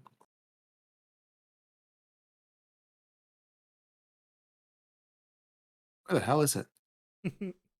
Our Google Doc has gotten out of control a little bit. It has. It's like now it's Use- just filled with Aaron's feet. Use Well, I know the that. table What? of contents on the side. I'm sorry. What? You know Okay. that category Right. is just at the end of the best Aaron feet pick of the I year. didn't put. Oh God, Jesus! You'd have to pay so much money to see that. All right, we're moving this stream over to OnlyFans. Okay, so my category is weird Twitch you got to witness. These are channels that are a little bit different to the norm, right? It's things that haven't been done by other people. Mhm. I would say I'll go through them and explain a little bit. There's no sort of winner or anything. It's more like, hey, check this out if you got time because they're worth it for sure. So the You can first do one the is shout outs in the chat. yeah, okay, sure. So the first one is Forgotten VCR, which basically what it is it's a VCR channel where someone has edited old sort of action films together and old like Chinese film clips of music and Aaron, you describe a little bit better why I do this, why I added in. Forgotten VCR. Yeah, it's Thank a you. great channel. It's a person who takes actual physical VHS tapes and literally edits them onto other VHS tapes to make custom like strings of scenes of found footage. It's like a found footage festival, right? But this person literally streams off of a VHS, a VCR into a computer into Twitch. What's real great is they're you can tell they've got an eye for editing. They've got that knack because they'll pull common threads through these scenes. That's really just kind of like wonderful. Like there's a scene where these guys were fighting in a gym, and then it cuts to dudes working out in a gym, and then it cuts to a thing kind of similar to dudes in the gym. Like there's just these fun little like threads Totally. they will pull, and it's fascinating to watch. Yeah, so that's Definitely one of those definitely channels that you can kind of have on in the background and come in and out of too, where it's almost fun to watch it that way as well. It's like, oh God, it's onto this now. yeah, it's great to have it on the background while other people are watching too, and you can talk about what you're seeing. And I don't know, it's unlike most things out there, and it's definitely worth giving it a shot. As far as I know, the creator actually puts these VHS remixes out on physical tape as well that you can buy from his merch store, which is kind of cool. Ooh, that's smart. Okay, the second one is now I'm going to try and get the pronunciation right, but it's Wuxia Central, which is a Chinese kung fu channel that's 24 hours. Oh wow. And all it does is play kung fu movies over and over again, and it's filled with the over-the-top sound effects, the voice acting dubs, which sounds like Monty Python voicing over it, to be honest. But it's really, really cool. Have you ever seen Kung yeah. Pao on there? I haven't. I dip in and out. Like I said, it's 24 hours, so it's constantly going. Okay. Yeah. But it is fun to dip in for 15 minutes and see what's going on, and yeah, it's really cool. That's awesome. The third, a lot of you may already know this channel. It's been featured on Giant Bomb a few times. Is Winbag. What a weird unit he is. Yeah. For me, personally, I could only really watch 2 streams of it before it got too chaotic for me, I guess. But I know people absolutely love it. So it is definitely worth checking out. He sort of does so much with so little when it comes to overlays, transitions, bits. It's definitely worth checking out. A man, a keyboard, and one camera. How's that one camera? Exactly. Yeah. Yeah. Well, how is it just keyboard, and how does he not have? Yeah, like it's just He doesn't have a stream deck. phenomenal what Just he like- does. Nope. No, No, he just uses all keyboard. hotkeys. Hotkeys. Yeah. Yeah. It's he kind of filters it through a late night show loosely, very Mhm. loosely, but yeah, it's a vehicle for improv, and I certainly understand if you watch 30 seconds of it and never want to see it again. That's It's me. very I'm sorry. binary. Yeah, Yeah. no, of course. Yeah, like there's a range of reactions to this, and you're kind of in or out. Like you're gonna figure out if you want to watch this within about 30 seconds. So Yeah. it's something. It's really something. You do start to see through his tricks as well a little bit. Yeah. Like improv is difficult, right? And there's times where you have to think about what you're going to do next. And sometimes that's Mhm. visible with him like repeating the same things between his side host and himself just to sort of, I don't Stretch. fault him for that for sure, but Oh, not at all. Yeah, it's actually very clever. Like it seems conversational, but it's like buying time, buying time, buying time. Next thing in my brain. Here we go. Yeah. It's Yeah. also a lot of fun. You can see I've only seen him break like once, and that was only a little bit, but you can kind of tell when he like fumbles a transition or pulls something up by mistake. Like he'll work it in and it's great, but like, you can kind of see like, oh, you meant to do this, or kind of adds to the fun of the stream. And the final one, which I must admit I've never seen before, but everyone else put this one on here, so it must be good, is Dandy Does It. Yeah, Geese, would you like to talk about this one? Yeah, so Dandy Does It is a a live performance video game uh created by this person who goes by Dandy. Um I don't even know how to describe it. So for each stream, she comes out and she's like a clone of a dandy, and the chat passes or fails her whether or not she'll be sent out off world.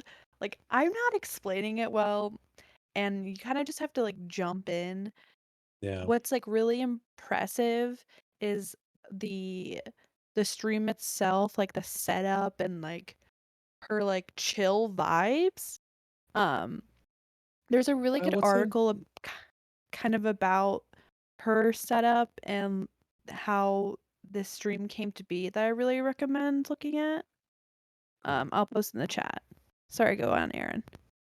I was just gonna ask, like, I can't remember the name of the software they use. But yeah, it's super cool. Like, it's very incredibly visually interesting. The reaction between chat and like commands and what's going on in the stream is a very inventive and very cool. Yeah, there's like a fun there's lore like there's a you just kind of have to like jump in the river and let it carry you if you want to kind of get into it. But yeah, like it's a very like rich and full like fleshed out idea that they've got going on. It's so impressive. Mm-hmm. She has a little floating robot companion that is voiced by a real person. I think one of her housemates, and it there's I think the program is called Touch Designer, I think. Oh, yeah. Yeah. So what's Yeah. the And- flow of this stream? So it begins with her emerging from a tube, and people have to basically do a Twitch command to wake her up, and then there's a vibe. So it's a vibe, and East, let if me say this and you can build off of it. And I don't Okay, mean yeah. this pejoratively. This stream has massive theater kid energy. Okay. There's a lot of Yeah. interpretive dance. There's like things like that. And look, all of us have a bit of theater kid inside of us, some more than others. But like it's interesting. It's just, it's doing something. And yeah, like I think I don't know, it's almost indescribable. Like Yeah, I really recommend looking at the article I linked in chat, and hopefully you can put it in the link in the podcast. because it has like screenshots of her stream, which I think really help give context, and just kind of talking about it. Like, I don't know, it's just a fun time, and like the majority of the actual stream is her dancing to like actually like really good like copyright free music. Hmm. Um so I recommend it. Like she is on hiatus now because she just had a baby. Oh. So I'd recommend looking at her VODs if you're interested in, and like maybe following her so when she comes back. But yeah. That sounds great. I like Touch Designer is such it's actually made by a company here in Toronto. That Ooh. software that my friend Jess has been using for her art for a really long time. So I'm really cool. I'm really interested in checking that out. That sounds really cool. Sick. All right, Tom, what do we want to do next? So we got 3 more games. How many more fun dumb categories? Let's do 2 more games a category and talk about the last game. Yeah. Oh, Sounds yep. good. All right. Up next, we're talking about Vampire Survivors. Speaking of video game cocaine. Yeah. Who wants Oh, to take boy. this one? Who wants to start on this one? Kyle, maybe? I think this wasn't on his top 5, but I think he might have played the most out of all of us. I think I've played like 60 hours, 70 hours of this. Yeah, so God, what is Vampire Survivors? It is like, it's funny, you were talking about idle games earlier with Cats and Soup, and I feel like this game has the spirit of a sort of idle incremental game running through it insofar Yes. as like it's, you know, the amount of actual input that you have into it is fairly limited. You're operating on set time scales, and it's all just about like seeing things build from humble beginnings to like these outrageous extremes. I guess in short, like the gameplay loop is you pick one of a large suite of characters, you take them into a collection of stages. I think there's like around 10 stages or so if you include the DLC. And you have a bunch of weapons, and you basically are attacked by these waves and waves of enemies, and your only direct input is movement.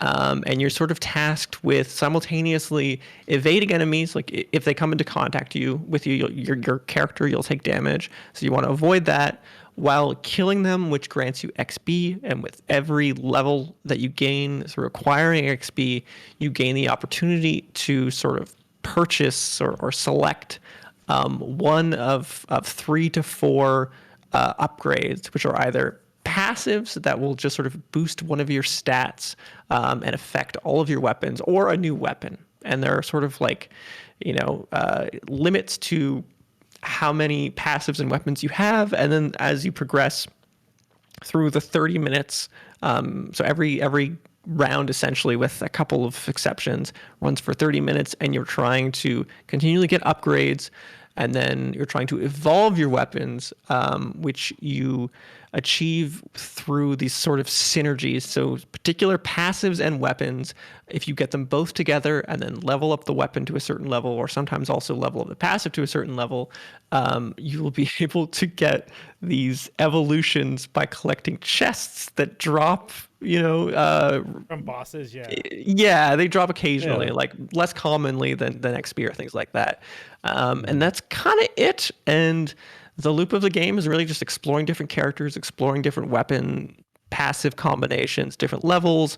There are things hidden in the world that you're trying to collect. And you get these things called relics that are sort of these game-wide enhancements. Like you eventually get a relic that unlocks this whole sort of tarot card system. And every game you can choose 3 or more cards that sort of basically modify the properties of your weapons and passives. Like one's Yeah, like does that? your cooldown will go down. Like one will like make the area of your attack bigger, and the like kind of one sentence selling point that like sold me on this game is like you become the bullet hell. In a way. Yes, Like, that's I was very gonna bring that succinct. up too, because it is a good way to describe it, but it's almost like it's a seesaw between the bullet hell. Like you know, it does. It's a cat and mouse game of like who's gonna get their bullet hell up higher faster. Yeah, At least the early on enemies when are you're doing you. stuff. Like, Right. Yeah, it's really cool. Also, you know, a mechanic that early on, or you know, it's throughout the entire game, but after 30 minutes on a stage, death shows up and Mhm. kills you. seemingly unkillable and will kill you very quickly, and it feels like that's the end. May not be. I'm not going to spoil it, but yeah, there's layers to enjoyment of this. There's the numbers go up. There's the unlocking of achievements. There's, you know, finding hidden things. There's the just visual Yeah, insanity on yeah, I'm screen that gonna- can happen sometimes. Yeah, there's a lot of ways to find enjoyment in this. So Yeah. this game, Yeah, Bold. I played an hour and a half of it on PC and bounced off at hardcore. Did not Mm. see what the fuss was about whatsoever. It was Yeah. kind of like Robotron on crack, and maybe that's, you There know, you go. people love that. And I didn't Put- think much more Put that about in it, and the box. then I saw it on you know, iOS, so I downloaded it on that. Thought I'll give it another shot. I think I much prefer it as a mobile game than on yeah, I can PC. see. It's just something, because I'm not very good at it, so I'm probably going to die within 10 minutes. And 10 minutes is that sort of perfect period where you may be waiting in queue for your food or whatever it might be. Yeah. So I don't hate this game. I still think that there are much better games that came out this year, but yeah, I appreciate that people love it. It's definitely a game you have to learn. Because I was kind of in your same boat Yeah. or bolt when I first played it. Like my first 2 hours, I'm like, I don't like this game, and then like I unlocked the second level, the library, and I unlocked hyper mode, and that changed everything. Once I like started learning the evolutions, and it's like how to chain like this item and this weapon. Then it's like, but then like you get the tome, it like makes everything better. Then you go, oh, if I get like the duplicator on this stage, like I don't need to pick it up in my item rotation. Like just learning the more gaming knowledge you have, the more like you just become unstoppable. Like you can't lose a run essentially after a certain. Yeah. That's kind of like Yeah, it's weird. my Where gripe I'm with at, it. you Oh, definitely can. like I started Um, over on iOS recently. Exact same problem. I can't get Yeah, to it level was- 5. Hard. It was weird because I didn't even get to level 2, I guess. I've never beaten this level that is currently on screen. But there was a point Mhm. where I couldn't do enough damage for the amount of enemies that were coming at me. And it's like, I Yeah. guess that's just either luck of the draw or what. Well, you do have like base abilities you can upgrade. The gold you get. With Yeah. money. Yeah.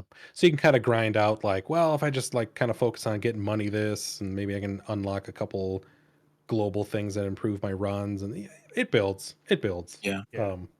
Yeah, it is tiny bit like a roguelike like that. Thank you, Killer Kid Clever.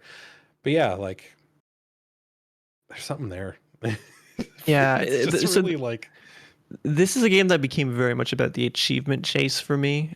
So I played it Mhm. like early in the year, and shout outs to Ponkel, the developer. I think I'm saying that right.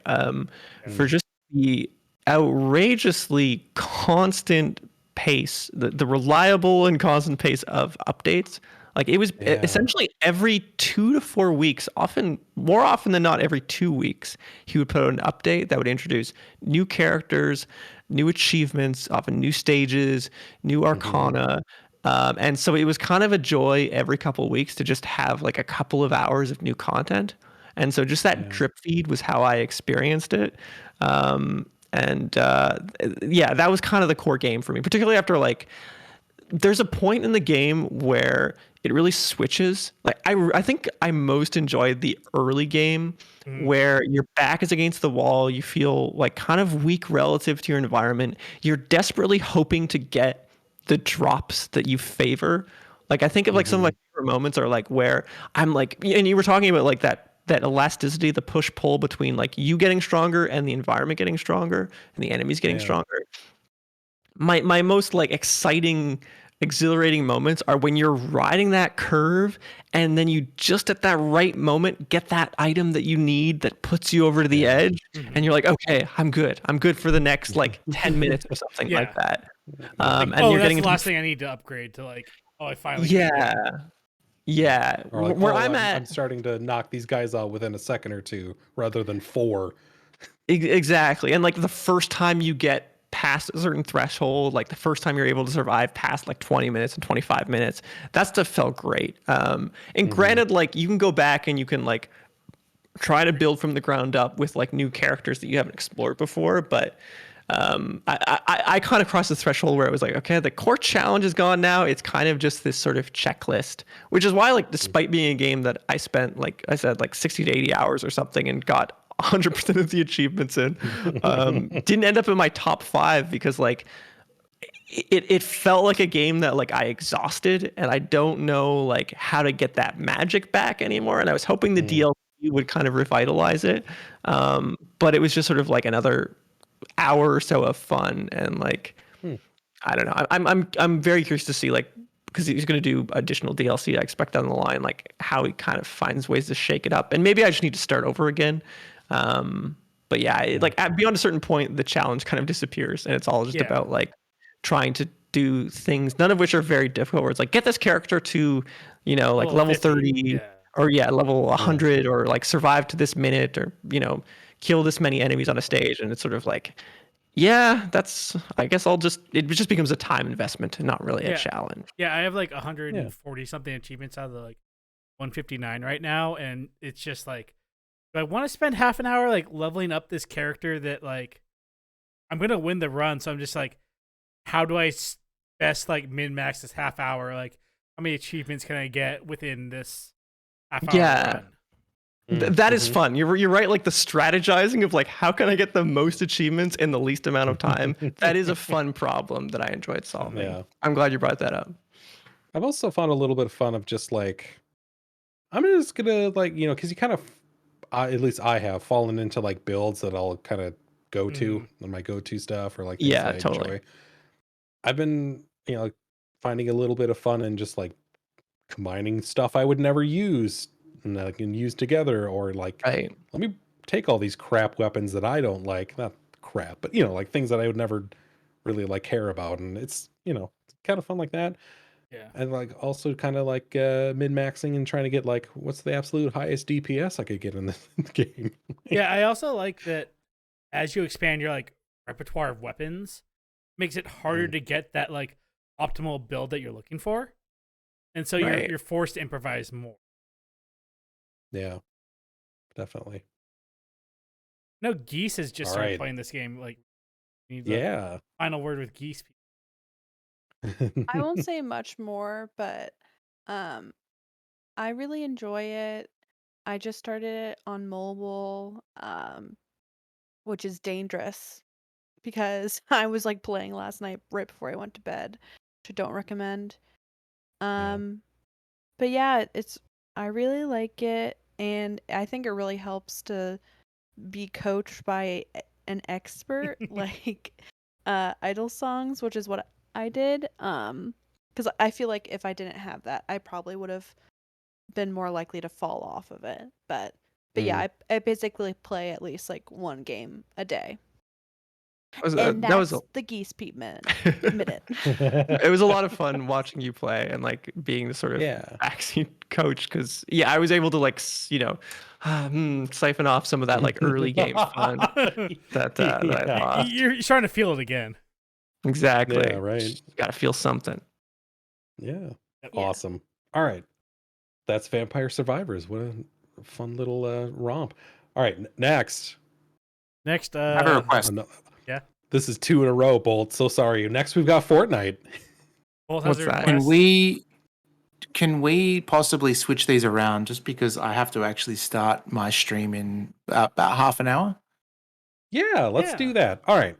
We'll save Fortnite for last because we're going to talk about Elden Ring. Let's talk about Elden Ring. Hell I yeah. played maybe Elden 3-4 hours of Ring. this, so I'm going to let the boys take over on this one. Tom, you want to start off with this one? Oh, Elden Ring. Elden Ring is Let me go get a sandwich. I'll be back in about an hour. fucking good. Holy shit. Elden Ring is the newest game from Software, and they have taken every lesson they've learned through the Dark Souls series, Sekiro, through Bloodborne, put it into an open world, an immaculate game that is so open. The world is so big and so unique that you're constantly just finding, like, going over this hill. It's like, what the hell is that? I want to go to there, like, for 80 hours. And there's so many little secrets. There's so many little 80. things in the world find, and it's just like, oh, I'm just gonna go down to this elevator. It's like, oh wait, I'm going to the elevator. It's like, why are there stars on the ceiling? Holy shit! There's a whole underground map. Holy shit!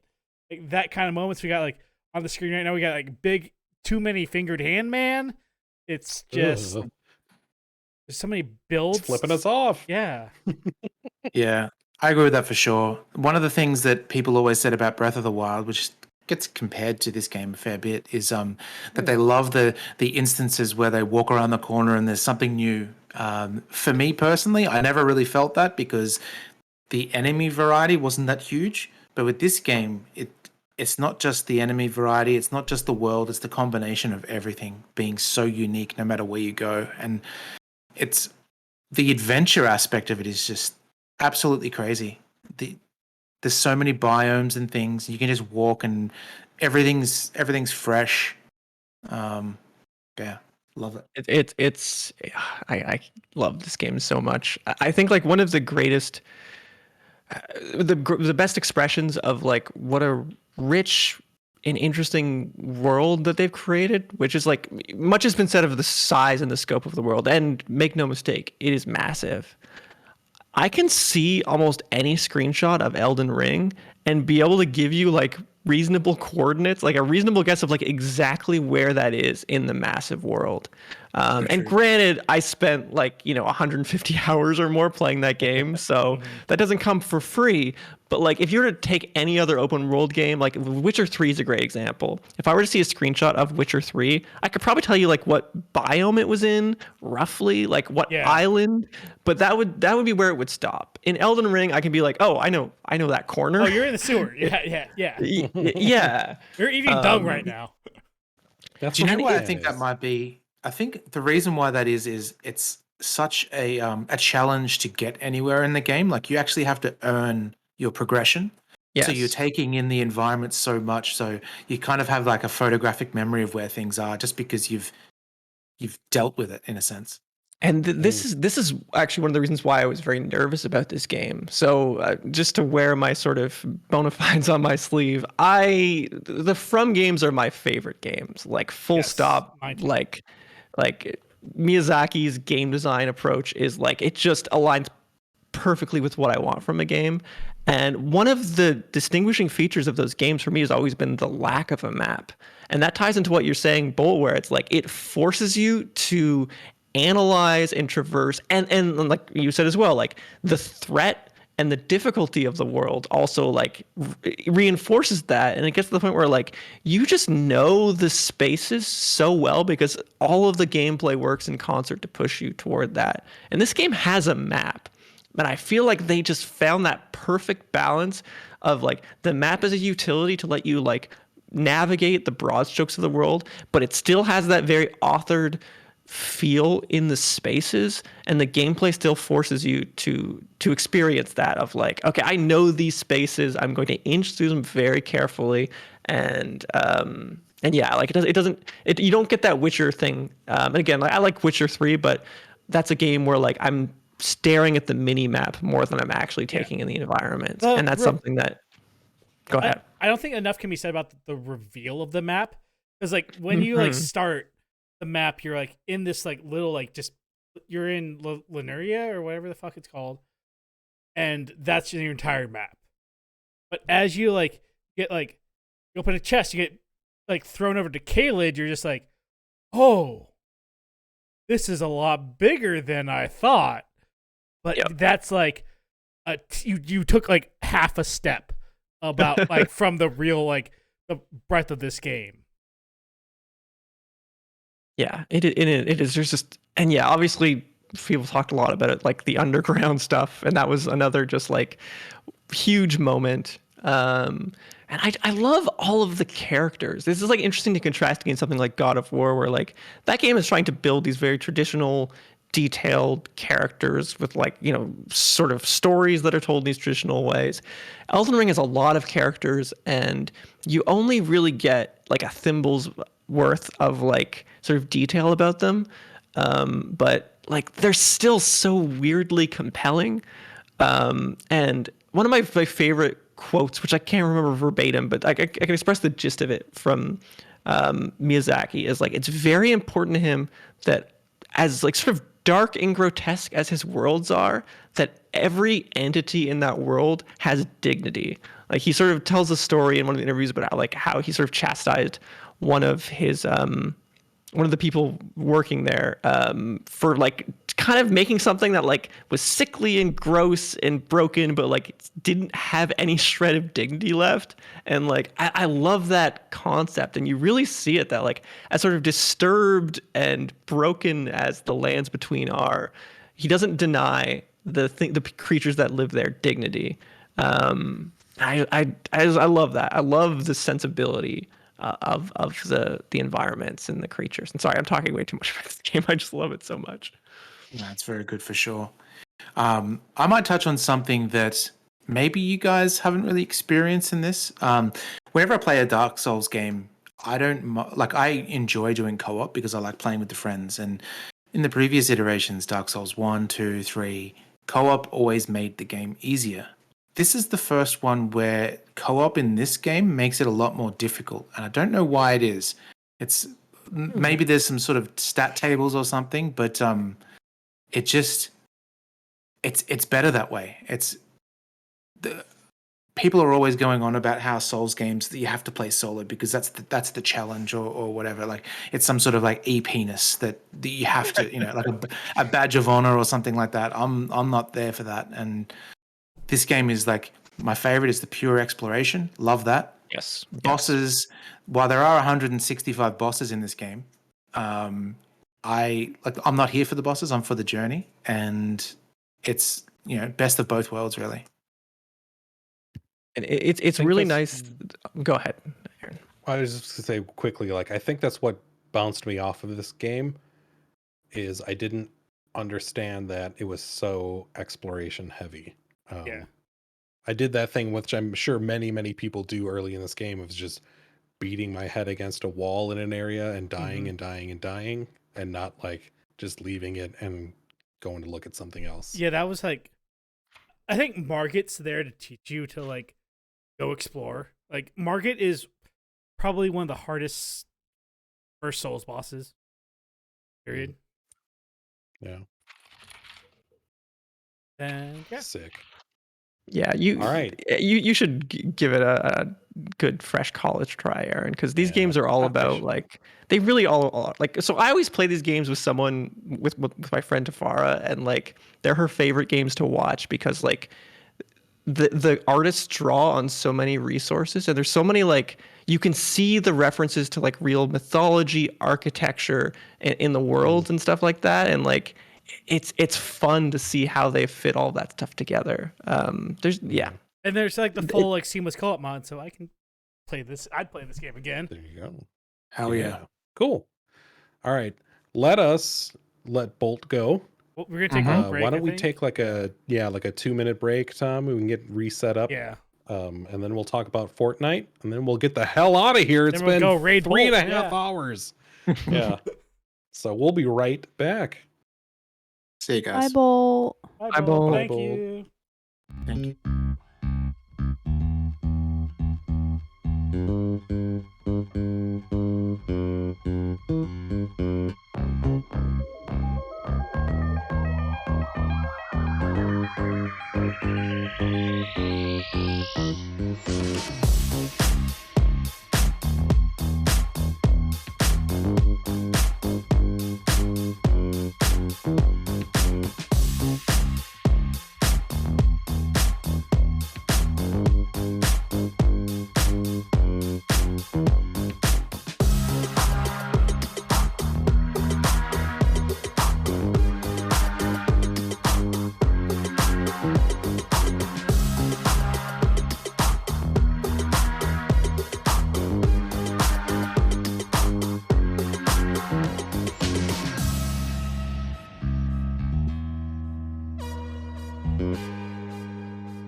All right, we're back. That was a quick break.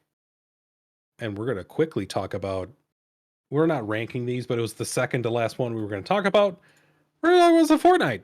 How about that Fortnite? Fortnite. I would, yeah. Geese, would you like to start us off with how about that Fortnite? Yeah. Person who's played almost 300 Fortnite hours of Fortnite. is a game of love and war. Okay. No. Um okay, so Fortnite has existed for a long time. What makes it a game this year is that in what, March of 2022? Yeah, around It there. was Fortnite released a zero build mode where in contrast to the past, you don't have there's no building components for the battle royale mode. So it's just shooting. And I'm not gonna lie, I'm so tired right now. Can I pass the torch Yeah. to someone else? Describe Sure. what Fortnite is. Okay, so Yeah, I you're can on do an that. island. Or Tom, go ahead. Yeah. And every 22 minutes, the loopers need to do a thing to. No, so 100. No, so 2022, Fortnite became a metaverse. I'm gonna it's I think we all realized it was a metaverse Before in 2022. that, because they had Yeah. the Ariana Grande stuff. Yeah, that was but- 2021. It- hit, Yeah. but I think with the advent of zero build, it kind of took down the walls that you were building It entered around our Fortnite. bubble, I think. Yeah, It was, it pierced the veil of, I'm not interested in that. I don't want to do a shooter and a builder. That's a lot. And like, obviously it was good. It's huge. But yeah, like zero build was really like the gateway of like, all right, I want to interact with this and kind of see what's up. Mhm. Yeah. Yeah. It's Yeah. go ahead, Kyle. Oh, I was just gonna say, like, it's funny because like the building and the combat in Fortnite to me are like two great tastes that do not go well together at all. Like, I No. love things in games. When I'm building stuff, I don't want it to be destroyed. I don't want to be forced to do it like haphazardly. Under duress. Yeah. Yeah, I want to be able to Yeah. breathe slowly and just slowly and peacefully build something. And when I want to shoot fools, I want to run around and just shoot fools. Yeah, exactly. So like, yeah, like bringing those two together like never really made sense, and breaking those apart all of a sudden it just felt like, okay, I can focus on one thing that is fun. Yeah. And I feel like the shooting model of Fortnite is very good. Like they've It tuned is. it enough now where like Mm. it feels like one of the best playing shooters out there. Who'd have thought? Epic. It plays like a game that's been slowly iterated on for 5 years. Like Yeah. you feel that. Yeah. And they're not Yeah. afraid to throw stuff away, like hmm and just build upon what is working. So like rally trees, they're just gone. Like they're throwing away entire yeah. maps. Like is the first map in PUBG still playable? Like, I don't know. I would I haven't assume. thought about PUBG in years. Yeah, like PUBG lost, like in a Yeah. weird way. No, I mean, I think it's still big overseas and whatnot, but yeah, it's just kind of very much not relevant. I want to anymore. say, I was sponsored by Fortnite, so I want to get it out there that they were Yeah, paid. Tom, we they paid need me to- money to play Fortnite. We need to protect our journalistic integrity on this podcast. Yeah, I mean, that's a good thing to say. But yeah, I mean, what do you say about this game? Like, everybody knows what it is. Everybody knows what's in there. I have some things to guess. say.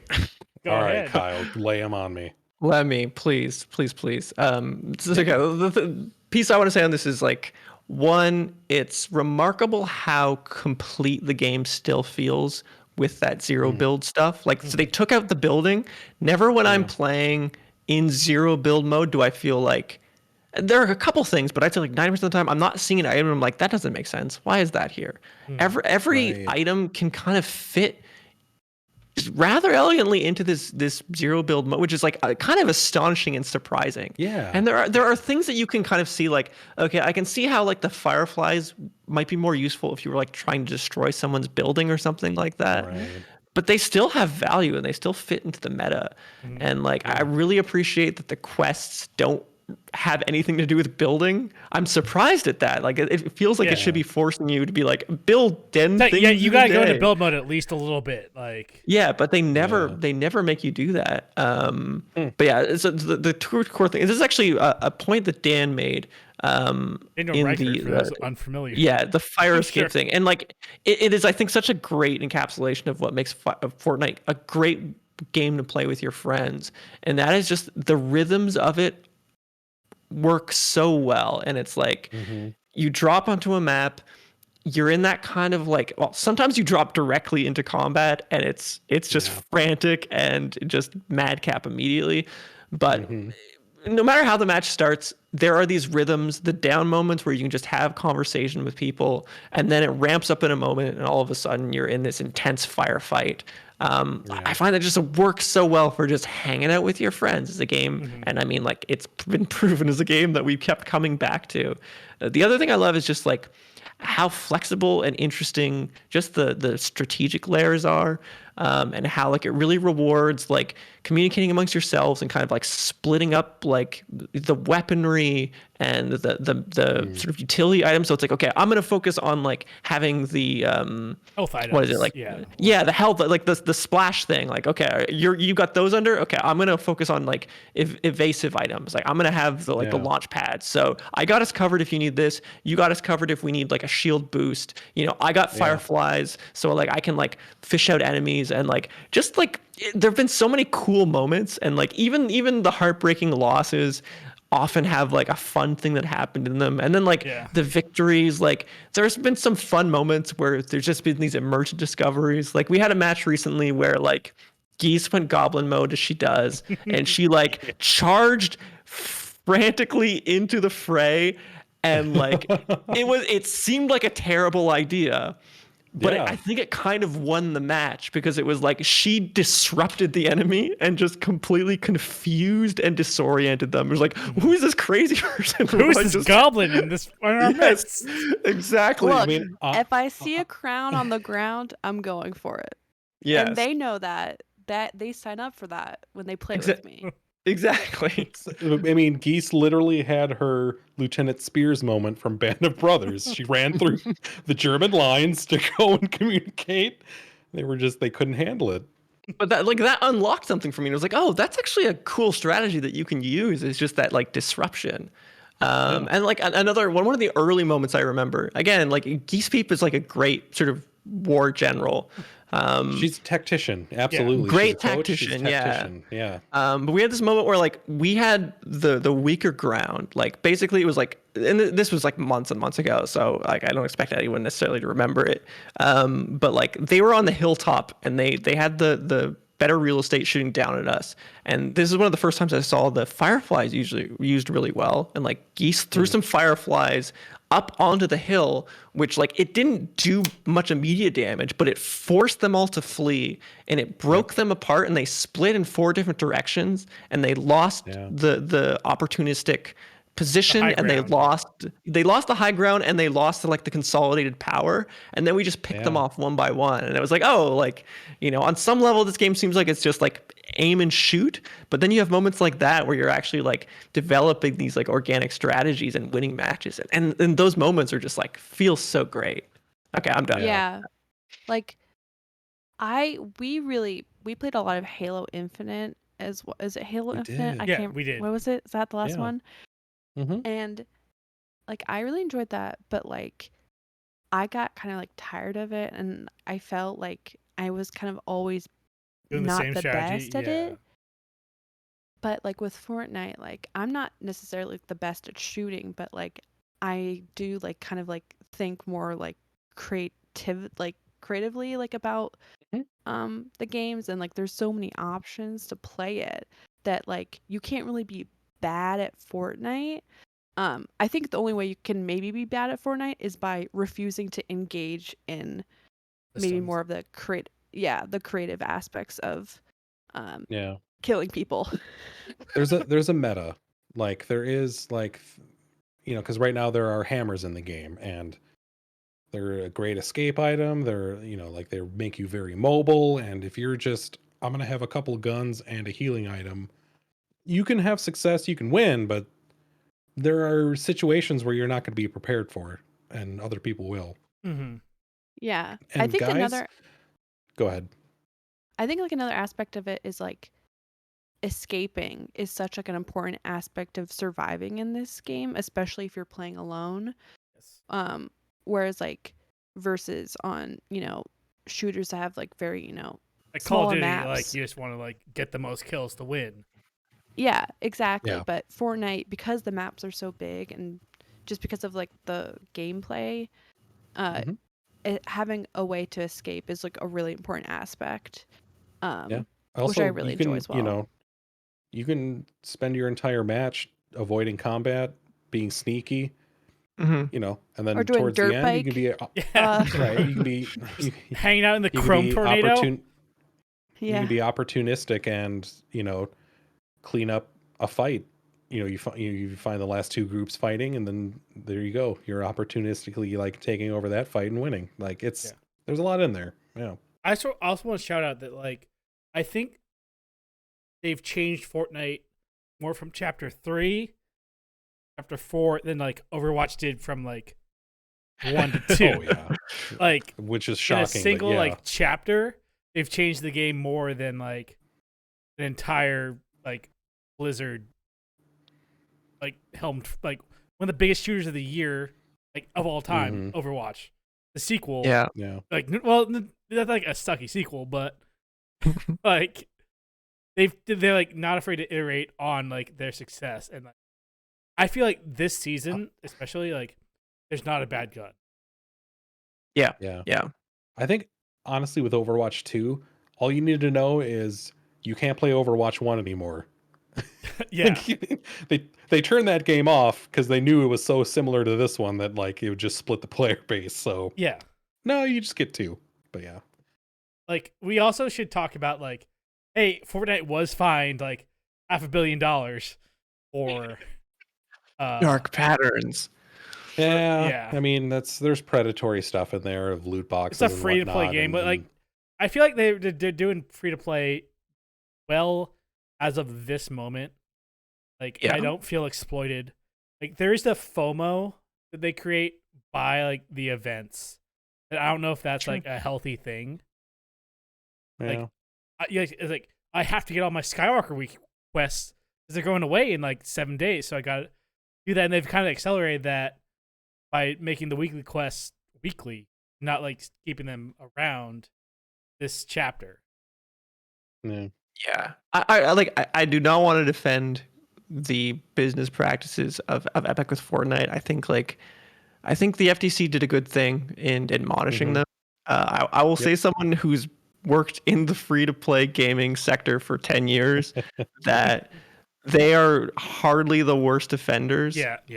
They're the biggest target But like it's really interesting reading that FTC paper because like it's really easy to like translate my own experiences to like what I was reading there. And so there's a lot of stuff about how like the community, the people on the community team were taking a lot of feedback from players about how they were making accidental purchases, and like and I honestly am hesitant to believe that like that stuff was deliberately made like obfuscated or like they were consciously trying to make people do that stuff. However, it is very easy to believe, and having been in meetings with production people who prioritize these things, that no one is going to prioritize doing a thing that is going to make them less money. Like if someone's complaining, oh no, I accidentally gave you money, and then like the community team who are constantly like their opinions are constantly like just drowned out because they're like a lot of the executives and the people involved in the production of these games they're not really interested in like the actual direct player feedback. So they were getting this feedback and they were ignoring it because they're looking at like the list of things they want to do with the game, and everything goes through this cost benefit analysis, and it's like, okay, we can do this thing that's going to make people stop complaining, and it's going to get us less emails, and it's also going to get us less money. Why would we do that? Which again, it we don't even have a publicly facing phone number that they can reach, so they've been calling other companies. Exactly.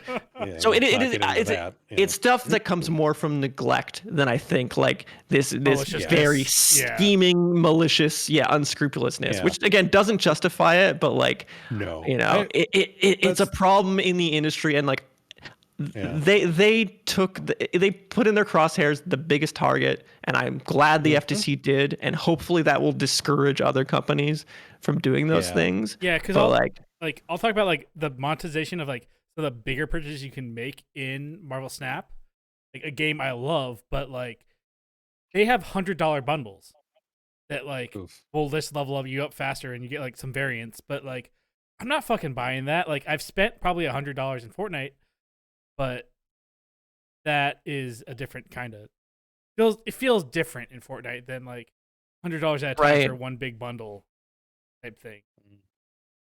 Yeah, like it is a lot less predatory in Fortnite than it is in other games, and like it's been interesting seeing folks on the Rycord Discord who have recently got into Fortnite. Who I've seen them, they're like surprised, they're like, oh, actually, I'm gonna get this battle pass because I can get this stuff, and not necessarily have to put in like 5 hours of play in a day. And like Fortnite, that's how like when I was playing Apex, really like 80 hours in Apex Legends, like I would get the battle pass and I wouldn't get like I'd get like 30 levels in after like the entire battle pass and not be able to like feel like I was like wasting money. Completely. Yeah. And I'm sure being sued $500 million will continue to incentivize them, not being, really shitty about that stuff. So, because like the Hawkeyes are on them. Yeah, I mean that's how you change that behavior, because it's Yeah. if it was a known issue and a they've got a ticket for it sitting out there that's super low priority because well now this calculus is part of it, that's I know. I've literally I worked on the community team, like answering emails in forums for free to play games, and like they don't give a fuck about what the players are saying until it starts affecting the bottom line. Hopefully, like a great thing that could come out of this would be the people, the decision makers in those companies listening more to their community teams. That would be a great outcome. Yeah. If anything, it gives those community teams ammunition to be listened to. Like, what did we say? What did we say that would prevent $500 $500 million? Like, let's do it. Exactly. Yeah. Exactly. Look at this email chain. Look at this email chain. I hope someone's walking around saying "I told you so" big time. Yeah, someone in North Carolina in that shopping mall they bought.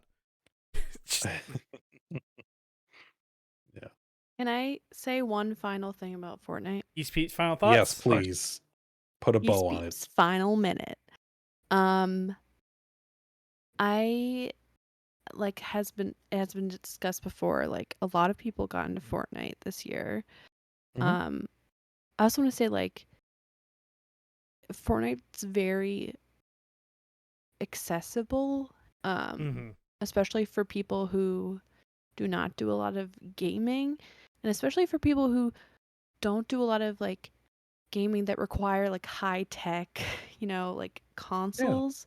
Yeah. Like you can have like shitty internet and still be able to play like solo like reliably Yeah. well Fortnite.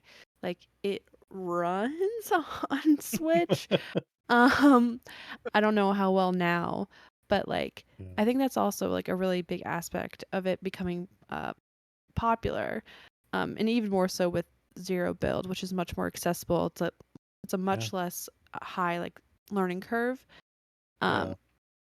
And that's another thing makes it great is like you can play like with your friends who aren't like real big quote unquote gamers. Um so I Also, think like that's like shout another outs to great. their crossplay too. Like Yeah, seamless. exactly. Seamless You don't even crossplay. you don't even think about where your friends are playing. You just Yeah. they're your Also, friends and just there you go. turn on the echolocation thing, the audio accessibility wheel. Yeah, the Oh, visual yeah. indicators of sound. Yeah, it's a game changer. Yeah. Honestly, yeah. Like one of my favorite games I've played in a long time.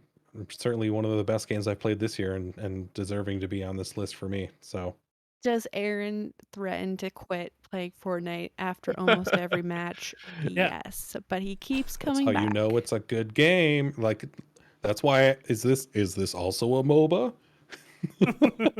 Is everything just a MOBA now? I mean, Yeah. there's MOBA elements. You can kit out a build and play a role and the situational thing. Anyway, all right, Tom, we should probably wrap this up. It's almost been 4 hours. Yeah. Good lord. We were like, oh, we'll go like 2.5 to 3. Maybe yeah. I want to say a special thank we'll you make- to all yeah, our go ahead, Tom. guests, East Peep and Idle Yes. Songs and Baltimore. I want to say thank you for sticking with us. Thank you for being our friends and talk about just video games. Like we wanted to do something a little different with our game of the year. We wanted to just highlight stuff we loved this year, not necessarily pick a winner. Just talk about things we loved.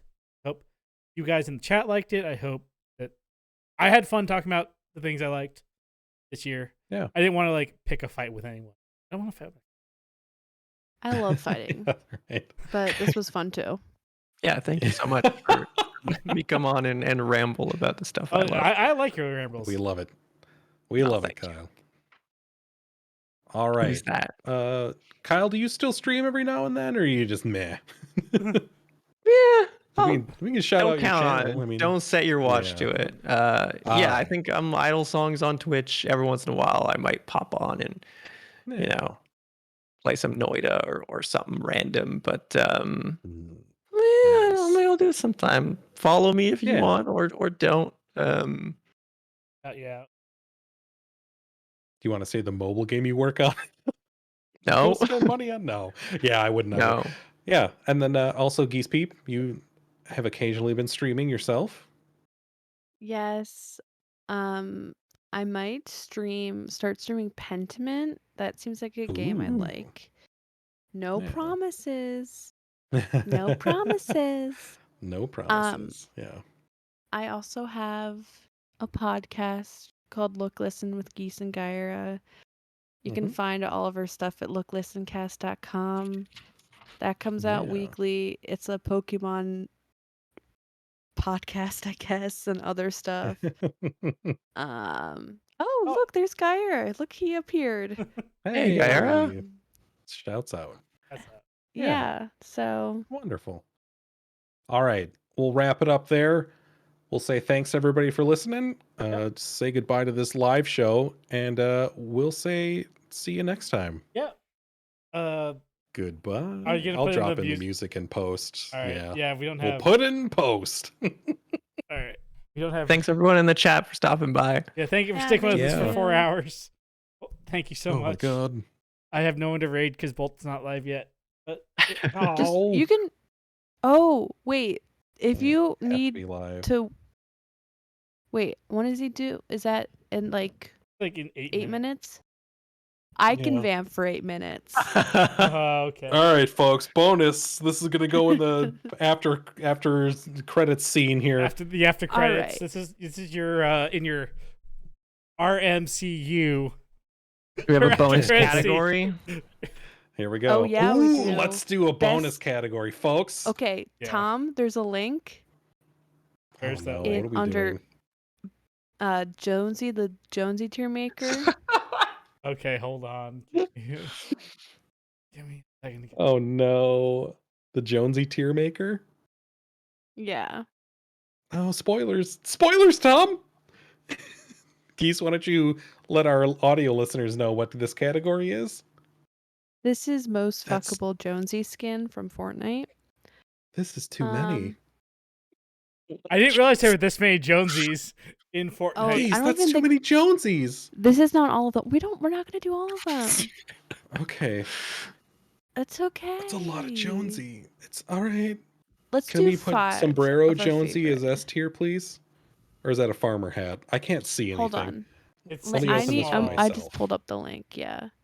Yeah. I already know my answer to this. Oh I yes, think- Farmer Jonesy with the mustache. Yep. See, I like the like S tier. 80s workout Jonesy with like the pink sort of Ooh. jumpsuit. You know what I'm talking This about? one? That's a high one. That is. No. That's like. Yeah, that is That's a good A one. tier. A tier. The one thing Okay, Geese. he's got like a blue and purple like windbreaker and like Oh, a, yeah, a- yeah. a blue Sunglasses and bandana. headband. Yeah. That might be even S tier. That's S tier for me. Geese, Yeah, what do it's you- like 5th row, 3rd from the right. What was your one, Geese? Yeah. S tier.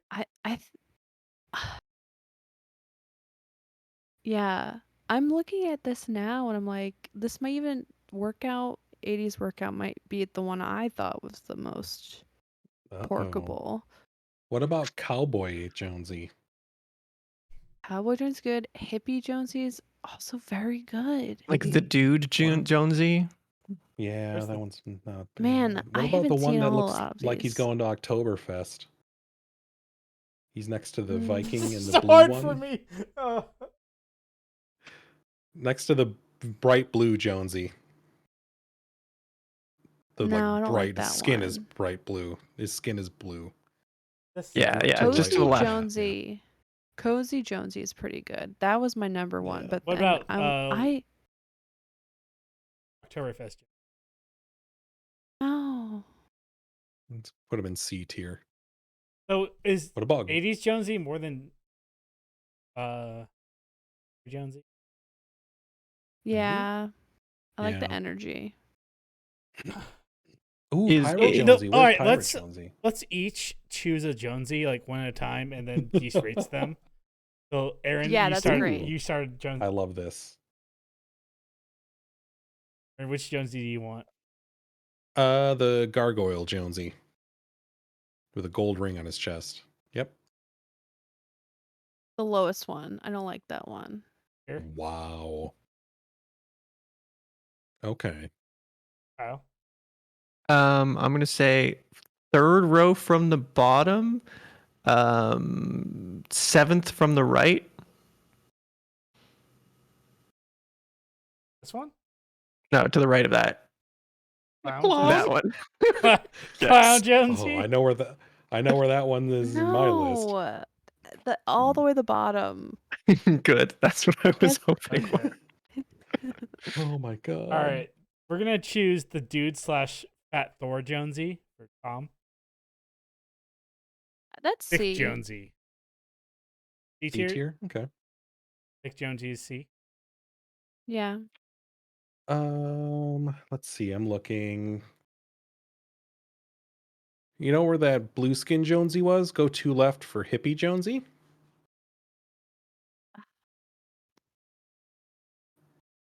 This It's like the one? bright blue skin. Yeah, then left 2 for hippie. Oh, okay. Hippie Jonesy. Hippie. That's A. Ooh. Higher than Flamingo Jonesy? Yeah. 1st row, Nice. 2nd from the right. That might even be S. That might be S for me. Ooh. Ooh. Bump Yeah, it up. Castaway Jonesy. Was hippie Jonesy going to S? yeah. No. Yeah, yes, hippie S tier. Castaway Jonesy D. Ooh. Oh wow. Oh, heartbreaking. Heartbreaking. We're bad at choosing. Wilson.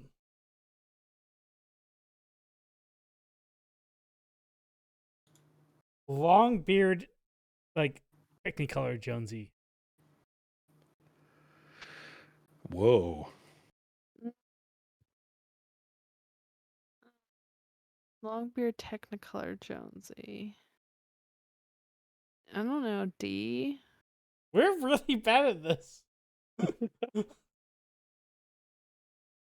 Pirate Jonesy should be next to like Forest Ranger Jonesy and the Skull Jonesy's like Wait, third row from the Sorry, bottom.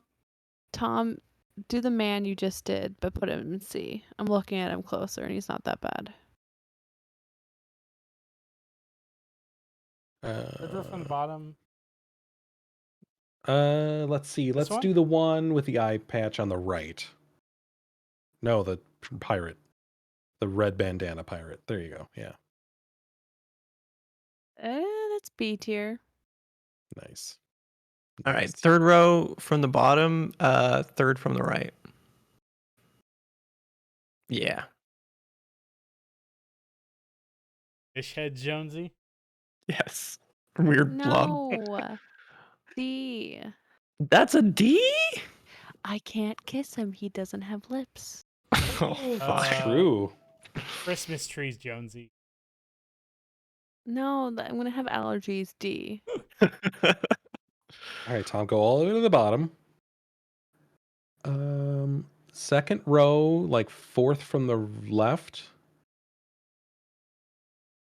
Yeah. There you go.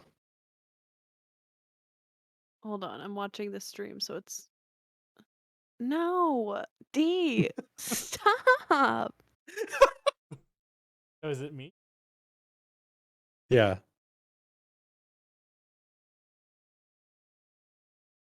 The Jonesy in the red suit that Gaira wants. No, D. Guys. Just choosing the worst Jonesies. Save us, Kyle.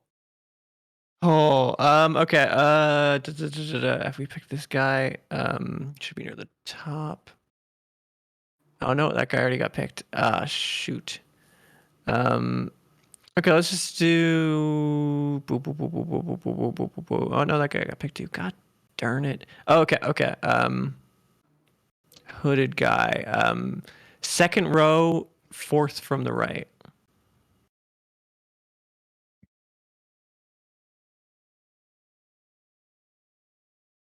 Let me Hard to take a see, Tom. closer look at Scroll him. up. There you go.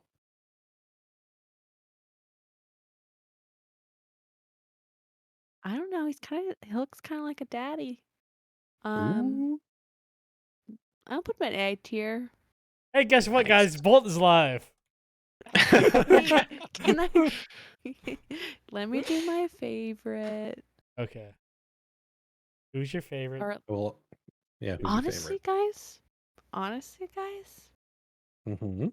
I think it's a tie between 80s Exercise Jonesy and Hippie Jonesy.